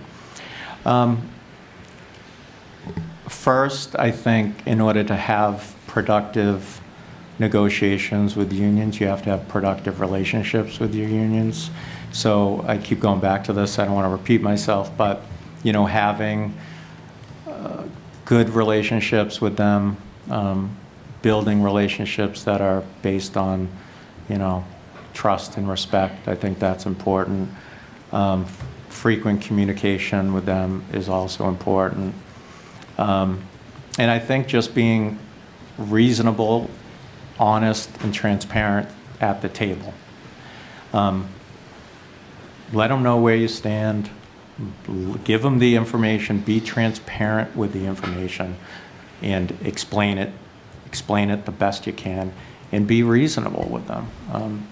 Most often, they'll reciprocate. That's been my experience. Not always. I have not always had. There has been one case where I had a difficult relationship with a union, and I wasn't able to figure it out. It hasn't happened other than that one time, but it was very, very challenging for me to sort through. And I'm not blaming. That's not a blame on them. There's plenty of blame to go around for that.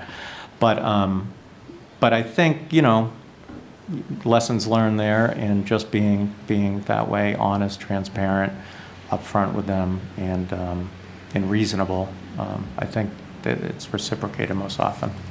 Thank you. All right. Thank you. Ms. Ewens? How do you help plan to retain Carver's institutional knowledge that we seem to be losing at a swift pace? Oh, no, really? That's one thing we have to do where I am, too. It's on the list of goals and priorities we've set, the select board set, and is really kind of documenting it, and documenting the playbook, so to speak, on first and foremost what people do, how they do it, processes, procedures. Oftentimes they're there, but they're not documented, so making sure they are, and making sure that leaders have an understanding of what those are. That's the best way to do it. And then trying to, beyond that, trying to find the internal replacement if they're there, and trying to bring them along, and foster that. And I think those two things are, if you're able to do it, that's the magic. Thank you. All right. Would you say your experience and skills are highest in financial matters, legal matters, or people matters? Not legal. People and finance. I think my finance was always a particular interest for me, but I've really strengthened them in my current role. And I love working with people. I love the people aspect of this job. It's definitely my favorite part of the job. So people and finance, legal not so much. Okay. And our final question for the evening, what is your expectation regarding working remotely? Do you plan on being in town hall full-time, or would you expect to spend a portion of the time remote? I'd be here. In Dunstable, where the town hall's closed on Fridays, so I work remote on Fridays because the town hall's closed. But no, I'd want to be in the building. Okay. That's our last question for the evening. Do you have any questions for us? No, I'm just really appreciative for the opportunity to be here and be a candidate for the job. And I appreciate your consideration moving forward. So I don't have any other questions at the moment. Thank you. Is there anything else from the board? No? Okay. Thank you. Thank you. We'll be in touch. We'll take a brief recess Great. until we Thank bring in you. our next Thank you very candidate. much. Thank you. Appreciate it. Thank you. All right. Call the meeting back to order. We're here tonight with our third finalist, Mr. Glenn Cannon. Welcome, Mr. Cannon. Thank you. Before we get started tonight, is there anything you'd like to tell us? Anything you'd like to tell us about yourself? Sure, if you don't mind, I would like to tell you a little bit. So one thing about it, I'm an area person. I can tell you right now, I grew up in Wareham, Massachusetts. I went to Wareham High School. I am actually even a former Cranberry Bog worker. I worked for AD Makepeace for 4 years. Wonderful work, digging ditches, clean, fresh air outside. Lots of manual work back in those days. I see a lot of hydraulics these days that have replaced some of the manpower you see those days. But again, been here my whole life. Went to UMass Dartmouth, got my engineering degree. Went into the professional world. I am a professional engineer. Started out in the environmental field, moved over to transportation, went to MassDOT and then Barnstable County for 20 years. Kind of reached the peak of my career there, I would say, and I looked to expand into administration. Became the assistant town administrator in Bourne, and then now I am the current town administrator in Rochester, Massachusetts. So again, been here my entire life. Great. Thanks. Okay. If you could share with us what you know about our community and from your perspective, what are its strengths, its weaknesses, and its unique characteristics? And how do you think your skills and experiences would apply to that? Sure. So, Carver is still a very rural community. I know it still has a lot of cranberry bogs here, a lot of agricultural community here. I think that's one of the strengths of it. I think that rural nature of this part of the state, if you will, it's probably the most rural of all of eastern Massachusetts. I do think that is a strength that I think it attracts people here. I think there's a lifestyle here that people are looking for. So I think that's a good thing for the community. I think those are the kinds of things you want to build on as you work through your community to enhance that and to keep that in perspective. When you're moving forward, I think the culture of hardworking people is part of the fabric of Carver. Again, just being here my entire life, these are people I grew up with my entire life. I know they are very hardworking, caring individuals who care a lot about their community and are willing to give their time to volunteer on boards, volunteer to help the town, whether it's through youth sports or donation of committees, just like yourselves, giving up your nights to help the community. Thank you. Mr. Hoffman. What do you feel are the two most important features a town administrator needs to have to be effective and successful?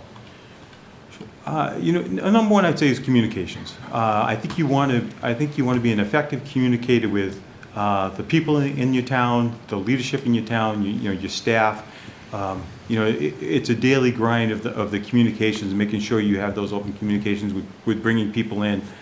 I also think transparency is a big issue. I'll tell you, I always look at a project. Sometimes I look at to see who the person is who is against the project the most, and I like to bring them in because I want to hear exactly what they have to say and why they're against the project, and to see if those are things that I can address. And I think through open communications, anytime there's a project brought to my desk, I always think to myself, like, who should be involved in it? How many different voices do I need to hear from to make sure that project has the best success that it can have? So I think that communications are a big part of it. I do think transparency. You want to make sure you're open about all your ideas about where a project is going and what can be done to help that. Thank you. Great. Thank you. Ms. Ewens? This is probably too easy, but what are Carver's major industries?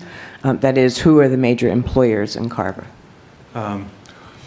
So I do know that, like say, the cranberry industry is a major employer in the Carver. I would also say the town of Carver is probably a major employer in the town of Carver. There is quite a bit of commercial industry in Carver. I know there's large commercial retail chains here. So there are that's a component that is still active in town. So that's a good thing. I know I've seen some of that, I'd say, kind of scaled down a little bit, but particularly with COVID. I think there are more and more Amazon trucks running around town and probably less and less retail stores. So that's something we have to look out for as we move forward in the town, because again, I do see a lot of commercial space, and I want to make sure that that commercial space is being utilized to the best of its ability. Whether or not we can retain that retail, or we have to look for other avenues to fill those spaces, is something that would be very important to me. Thank you. How do you effectively manage town legal costs? Yeah, that's a great question. It comes down to, I think it's always the initial, whether or not you want to actually want to involve legal. I can tell you, I just got into a discussion with staff today, because some staff members wanted legal to be involved in the drafting of bylaws in the very beginning stages. And I tried to tell them, I don't think that's a good use of legal's time right now. We need to develop it a little bit more. I think they're relying too much on legal actually to kind of take the lead for them. And they need to be pushed a little bit to do some of the legwork so that it comes to legal in a better draft. So that work and the time that legal has to spend on that project is less. And I think that's one of the things you want to do. I do know I've seen other communities where they rely too much on legal. They almost try to push their work onto legal counsel. And I want to make sure that when we engage legal, it's at the correct point. Now, with that said, I would say there are times that you either want to have legal involved very early. If there's an incident in town that could, potentially put the town into litigation, I think you want to bring legal in probably as early as possible to make sure that they are directing us as we move forward. But mostly to keep down those legal costs, I like to make sure we're doing the optimal amount of work that we can, so we're not engaging them, too early and Okay. utilize their time better. Thank you. Mr. Cotter. Sure. Can you provide a summary of why you are, could you provide a brief summary of why you're leaving your current position and what attracted you to the town administrator position in Carver? Sure. So I do see this as an opportunity for myself. It's a larger town, a larger community than where I am right now. I see it as an opportunity for me within the region, to stay within the region and to advance my career again into a larger community that I would, I can tell you right now that I would embrace. So that's my reason for coming here. Thank you. All right.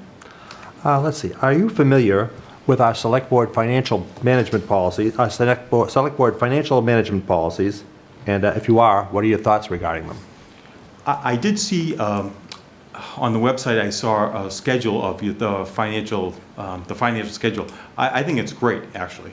I know particularly my time in the town of Bourne, every year we started the process earlier and earlier. When we were getting into October into September, which I saw your schedule actually starts in September. But what I mean by the question, though, Oh, I'm sorry.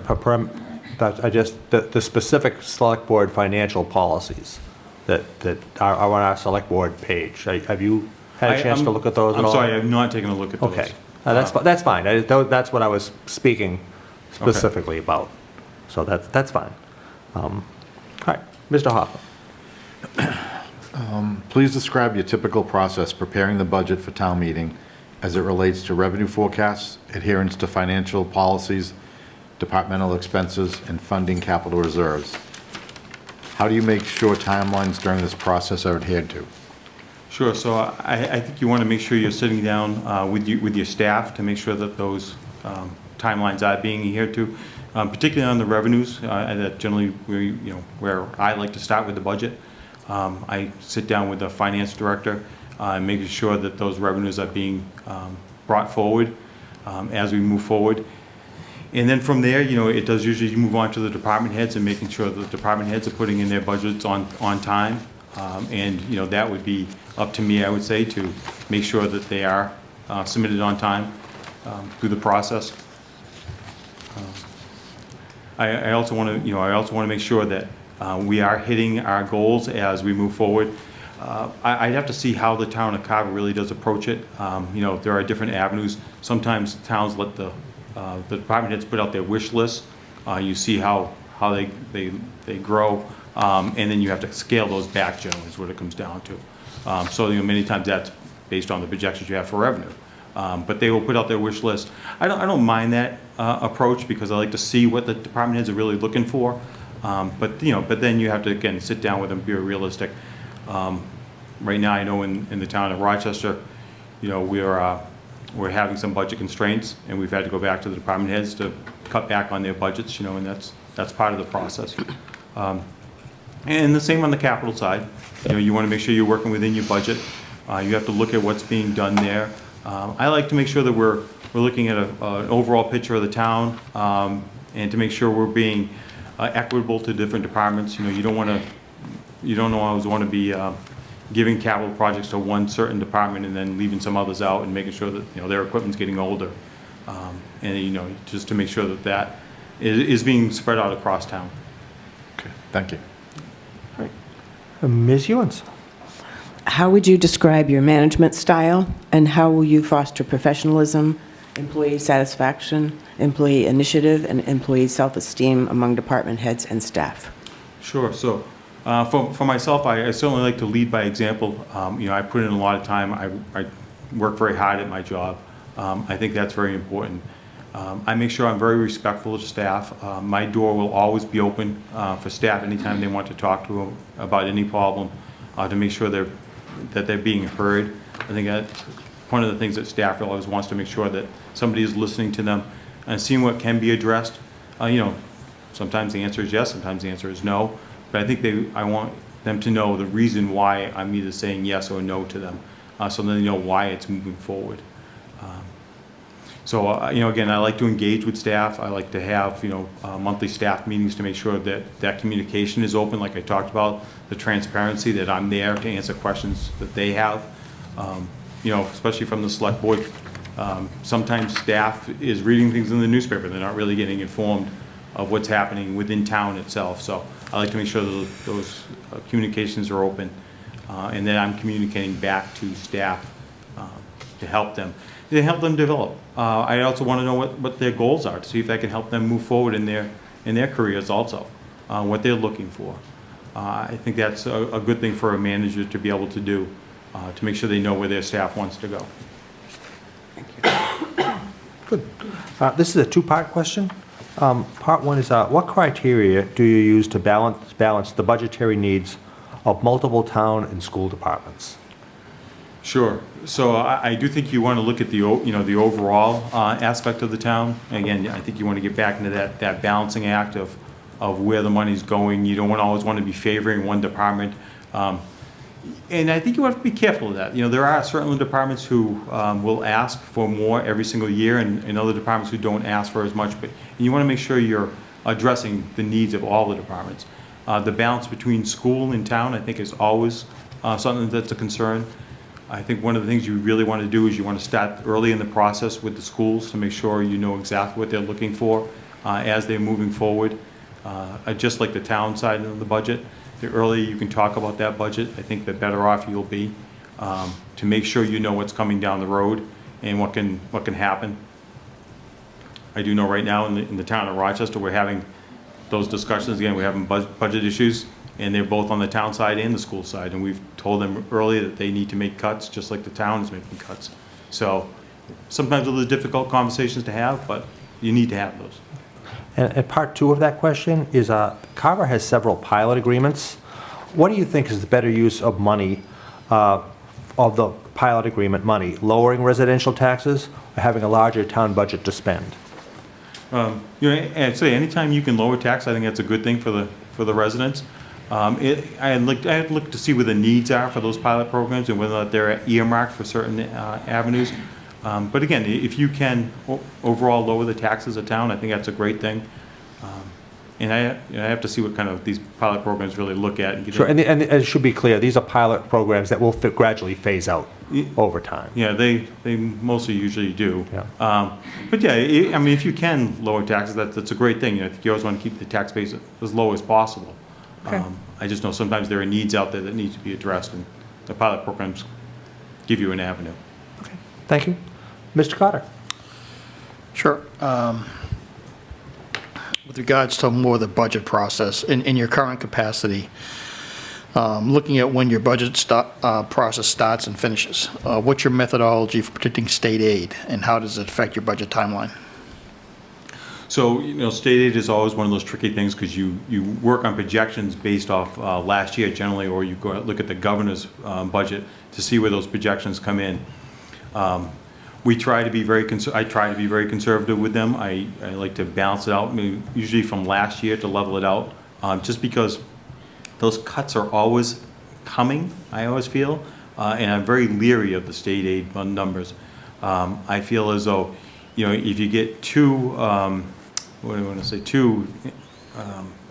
if you estimate too high on them, I guess I want to say, it can come back to hurt you. And I always want to have, I always want to look at last year's state aid numbers. I don't want to go too much higher over than that, and I want to be leery when those numbers are coming in, because you might have to make cuts later on.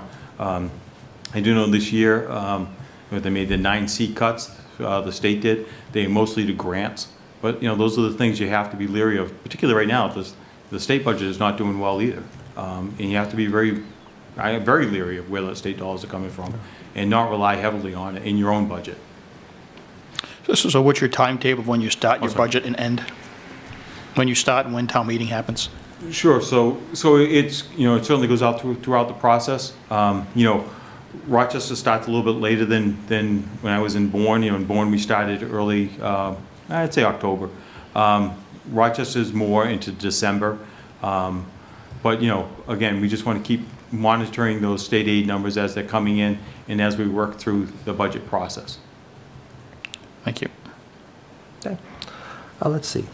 Do you feel that the working environment has an impact on employee productivity? If so, why? And what is your role in establishing that environment? Sure, I certainly think it does. I think the more you can make staff feel like they're appreciated in the working environment, I'll tell you right now, this is a beautiful facility. I think those are the kinds of things that really do help employees when they come to work. If they have a beautiful facility just like this, it makes them feel good about their job when they get to work. So I think those are the kinds of things you can do. Again, I think you want to make sure that they are feeling appreciated as they work there, making sure they have the resources available to them that they need, not to be wasting resources, but to have the resources that they do need to get their job done and to be able to work through it. And sometimes, sometimes that's bringing in a consultant to help out if they need to. You might need to bring out, again, somebody from the outside to help them with a project that has a start and an end point, and then they go away after the project. But sometimes that's needed to help staff out. But I think, again, encouraging them, bringing them along the way, I think that's a good thing, because you want your employees to feel like they're engaged when they're working here at the town. You don't want them to feel isolated. You don't want them to feel put off to the side. I think the more they are engaged in town, the more they have ownership of the town, even, and the project that they're working on, and that's a good thing. I want them thinking about it at night when they're at home or on the weekends. I want them to think of the details of their projects, and I want them to bring that back into work when they come back into work on Monday morning. That improves the projects. So I think you want to always constantly be engaged with them, and again, I think just having a good environment, top to bottom, is very helpful. Great. Thank you. Mr. Hoffman. The town administrator appoints people to various boards and committees in Carver. Would you have a problem rescinding an appointment you made? If no, what would be the reason or reasons you rescind your appointment? And if yes, what would be the reasons you wouldn't rescind it? Yeah. So I could tell you, I would not have a problem rescinding an appointment. You make the best choice you can with the information that you have. Sometimes people just don't work out, and I would say particularly when they are embarrassing the town. And that is what I see at some appointed officials. And those are the times where I think you have to step in. And it'd probably be a last resort. I'd want to sit in, I'd want to talk to them. I might want to bring the chairman of the board and to have a sit down and have a conversation with the people if they really are out there kind of bad-mouthing the town or just, again, not representing the town very well. So I wouldn't have a problem rescinding their appointments. Again, I would try to work with them to make sure that they know why we're not happy or I'm not happy with their performance. But overall, if that's something you have to do, that is something that I'd be willing to do. Okay, thank you. Thank you. Ms. Ewens? 75% of those who responded to our open space and recreation plan survey said that Carver's rural character was extremely important to them. Do you agree with that? And if so, how would you plan to preserve Carver's unique rural character? I certainly believe in that. I live in, like I mentioned, I live in South Middleborough. I live on 3 acres of land. I love it. I love the rural nature of it. I think you want to enhance that. I think you want to have trails that are open to the public. I want to make sure those trails are accessible and clean. If you have volunteer groups that can clean them up, I think that's a great thing. I think you want to highlight them. I think you want to have signage out, trail maps out, things you can do to enhance what people are looking for. I could tell you, I'm not surprised at the 75% number. I'm not surprised at all. It's the reason why I live here. I think people are attracted to that. So I think you want to, I think you do want to enhance that. I think you want to look at the open space that you have, what can be done with them to help people out and try to, like you're doing a great job with it actually. So, putting out a survey, seeing what people do need to find use for these things, sometimes it can be small parking areas, and sometimes it can be trail maps, but there are a number of things I think you can do to enhance that. Let's see. How do you effectively create and follow a town master plan? Sure. So you're certainly working with your town planner and going out into the public to create that master plan, to see what's in there, to get that overall vision of where the people want the town to go. I think that's one of the things that you always want to look back on as you're moving forward with all kinds of projects, to check in to make sure that those projects are aligned with your master plan. I always kind of go back to when I was working on Cape Cod and Cape Cod Town, and the town administrator thought the best thing they could have were the Buffalo's Wild Wings. And I thought to myself, that would probably be the worst development you could ever bring to a small Cape town would be a Buffalo Wild Wing. I don't know why you would even mention that, honestly. So I think you have to, you want to engage the community that you're working for. You want to know the people that you're working for. You want to know what fits into the community. You have to have I think you have to have a sense for that. But you always want to look back. There are many details of a master plan. Again, that might be where you might want to bring in a consultant to help the town planner with the master plan, particularly on the facilitating part. I know lots. You guys are part of Serpent also. The town of Carver is part of Serpent, and they can help you out with that master plan to kind of bring in sometimes that outside voice. It helps people engage. It helps them, engage the citizens. But I think you always want to check back on it and make sure it's the right thing that's for your town. Thank you. Mr. Connor? Sure. Can you provide an example of when you set goals for your subordinates and how you monitored their performance to reach the desired results? What guidance and direction do you find most effective?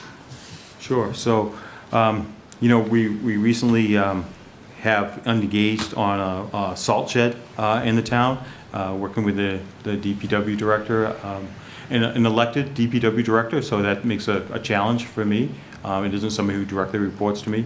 But the goal is to get that financed and then procured and then built, and to lay out the steps for him and how it's going to go, to know what he's good at too and what he's not as strong at. I can tell you right now. So on the construction side, he's great, and then on the procurement side, he's not as strong.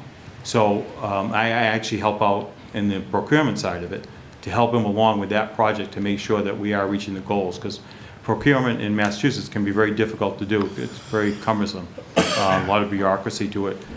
So again, I want to know, I want to know him. I want to know what his skills are, what I can do to help him as he goes through the project, and then make sure that he again has those resources as he moves forward with the construction and the initial site work to get that project underway. It's not built yet.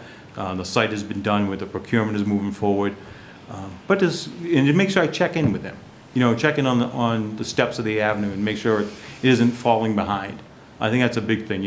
Once you start falling behind, it's hard to catch back up. So you want to keep on top of it and make sure we're hitting the goals that we have. But meetings early on to set those goals, to again, kind of break it into stages, and to make sure we're hitting each one of those stages. Let's see, have you been involved in establishing or redefining departmental responsibilities, and how do you ensure that all departments work in a collaborative manner? Sure. So we certainly have in the town of Rochester. We we have a town hall annex. It's the regulatory staff. Planning, conservation, the board of health, and then the building commissioner in there. We had to rejuggle the staff over there to make sure that the department heads were getting the support that they needed. So that was something to take an overall look at the function of the department, the function of the room even. One thing that was happening was people were showing up and they really weren't being addressed at the front desk quickly enough.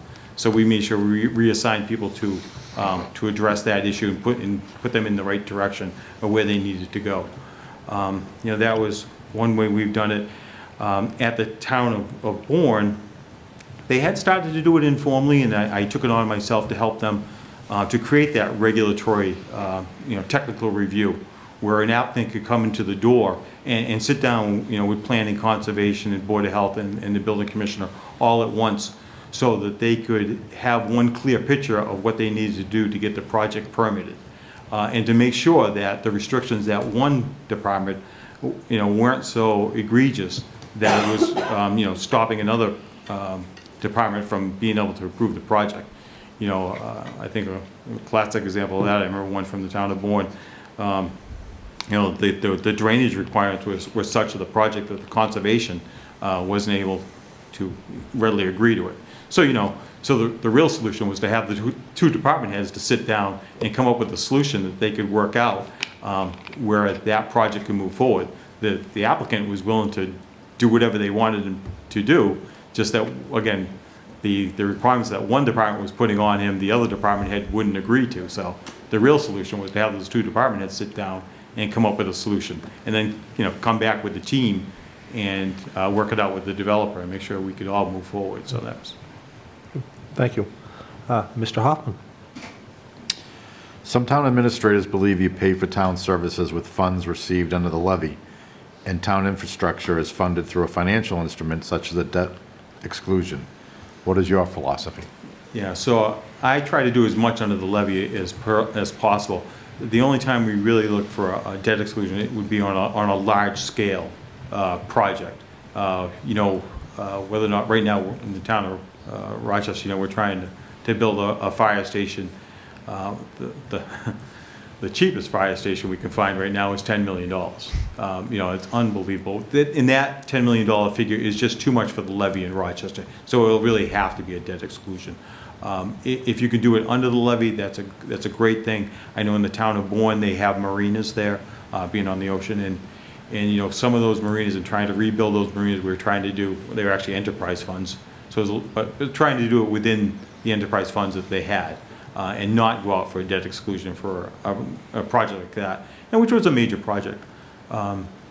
So if it can be done under the levy, I want to. You have to be very careful, I think, with debt exclusions, because again, you're putting it on the back of the taxpayers, but there are times when that is what you have to do. It's kind of the only thing that is available to you. Okay, thank you. Okay. Let's see. How would you get involved in our community? And can you give us an example or two of your previous community involvement? Sure. One thing I like to do is I like to get involved in community activities, whether or not it's the 4th of July parade. Certainly the town of Bourne had a wonderful 4th of July parade.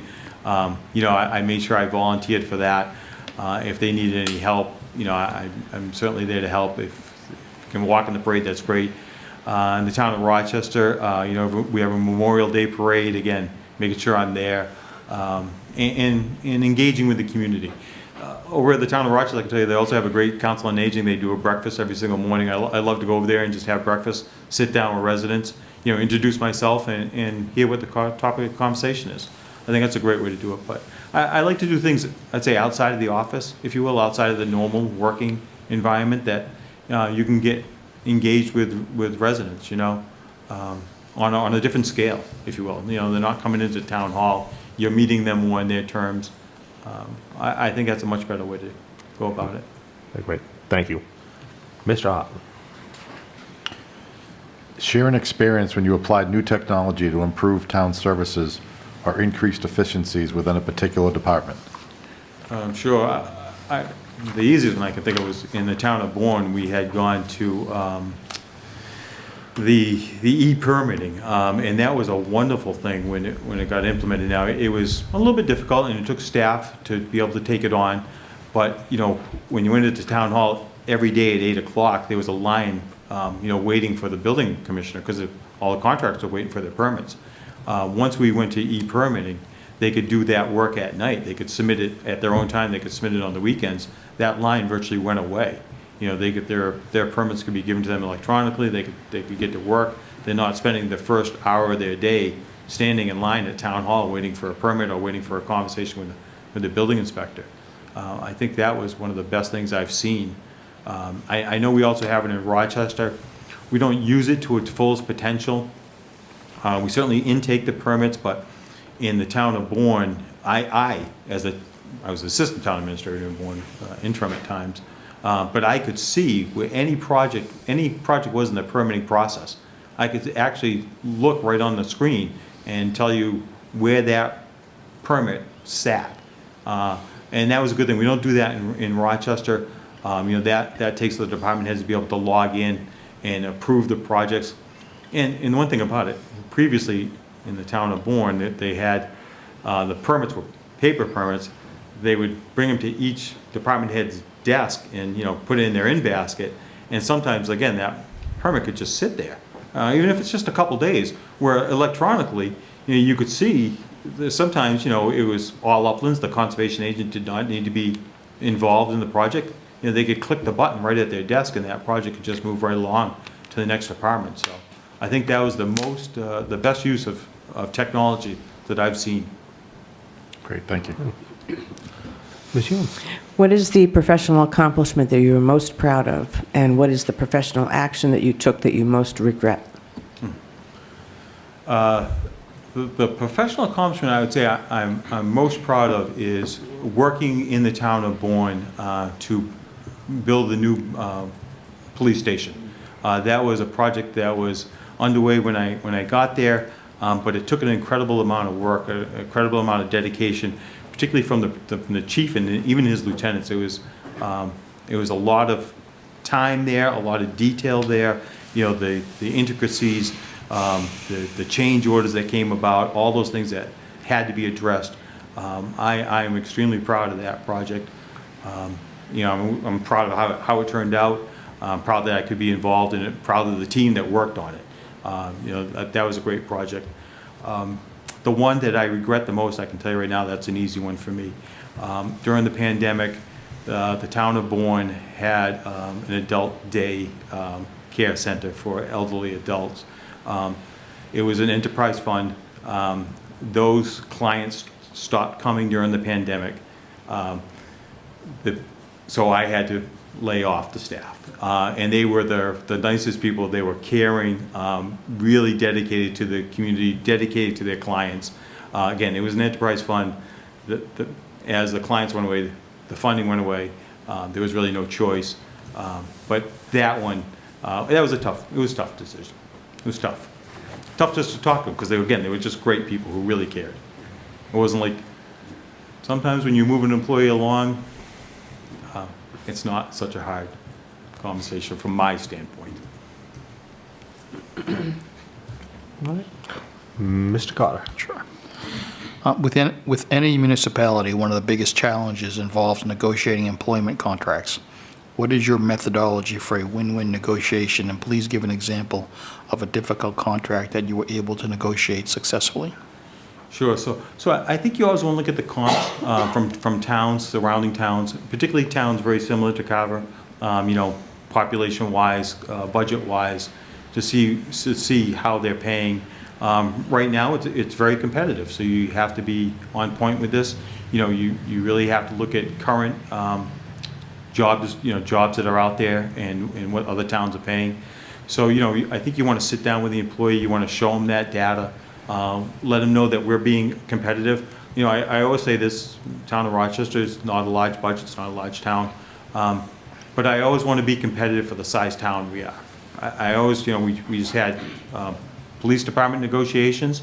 We were able to increase their pay. They were lower than surrounding towns. They're actually still a little bit lower than surrounding towns, but we were actually able to increase their pay. And just to show them that we do care about them as employees, we want them to be there. And that, some other towns, other surrounding towns have more resources than we do. And that's a fact of life, and they can pay a little bit better, but we want them to be there. We want them to know they're appreciated. And I think that's, again, I think that's that open communications and the transparency of the data that you're sharing with them about what's out there. Because, they know too. They know who's getting paid in different towns. So I think that's what you want to do. Again, I would say I'm very proud of our police department negotiations. Again, we're not at the top, we're in the middle, but again, I think we were being very fair for the budget that we have. Thank you. Ms. Ewens? How do you plan to retain Carver's institutional knowledge that seems to be disappearing at a swift pace? That's a good challenge. So, again, I think you do want to retain that. Particularly, you want to look at your departments and who's involved. I think if you can make that employee, and sometimes, it may be, I have to really look at the circumstance, but maybe for an employee who really does want to move along, maybe it is reducing their hours, and then if they can bring in an assistant who can be fostered along, because again, I do like that institutional knowledge to be able to hold on to those employees. I do think a lot of employees, they may want to reduce their time, but they don't really want to stop working. So, there may be an opportunity there. Sometimes we do bring employees back on contract to help out, particularly with younger staff members. We just did it with our town treasurer. We have a town treasurer. She went from an assistant to first time being a treasurer. The previous town treasurer was able to come back and help her out. So, in the previous town treasurer, she's under a contract. She doesn't work a lot of hours. It's only about 10 hours, 5 to 10 hours a week. But, just to answer the questions that you have, she's still there as a resource. You can still call her up.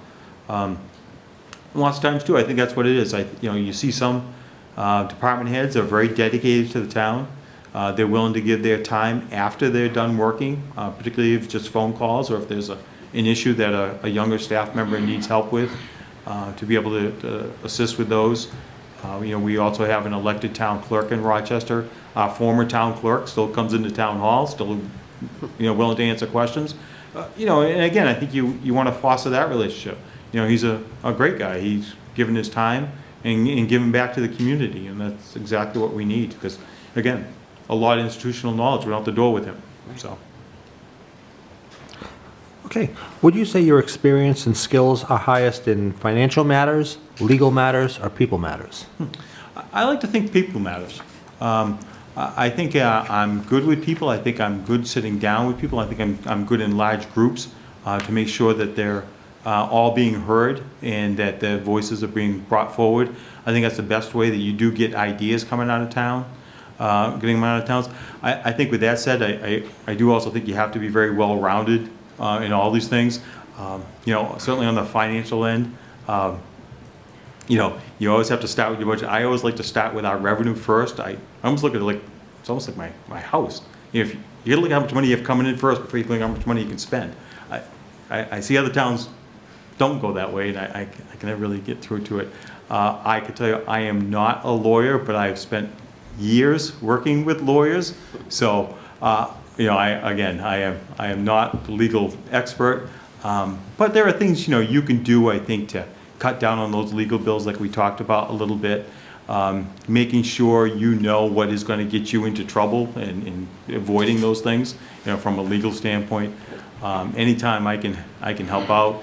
I can tell you, in the town of Rochester, I review the legal documents, and sometimes you see things that they don't, and I think that's something you want to key in on also. Great. And the final question for the evening, what is your expectation regarding working remotely? Would you plan to be in town hall on a full-time basis, or would you expect to work remotely part of the time? Oh, no, I'd be at town hall every hour you're open, and then, the evenings also. Again, select board meetings, I would attend every finance committee meeting. I'd attend every capital planning committee meeting. And then the other committees, probably on an as-needed basis. I don't think I have to be there all the time for those, but I don't really like I didn't like the remote work, in Bourne. Town hall was open all the time. I know we had to do the Zoom meetings all the time, but as soon as the Zoom meetings really kind of went away, I was happy to be face-to-face again. I always want to have those face-to-face interactions with everybody I work with. Right. That's the end of our formal questions for the evening. Do you have any questions for us? Sure, I just wonder what your expectations are for the next town administrator?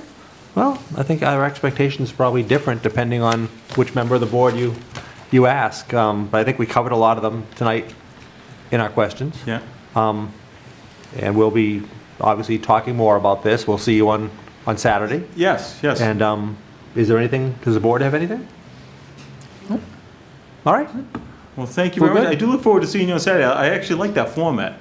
Good. Yeah. Go ahead. Yeah, we're hiring we're talking about hiring a police chief in Rochester, and actually we're going to adopt that. I know they did it in Middleborough also, so we're going to have the candidates come in and talk to the select board one-on-one. I think it's a great idea. Oh, thank you. Yeah. Thank you. We're looking forward to it. Yeah. So, All right, well, thank you. Have a safe drive home. Thank you. Thank you very much. Thanks for coming in. All right. Next on our agenda this evening, topics not reasonably anticipated by the chair 48 hours in advance of the meeting. I don't have any. Ms. Weston, do you have anything?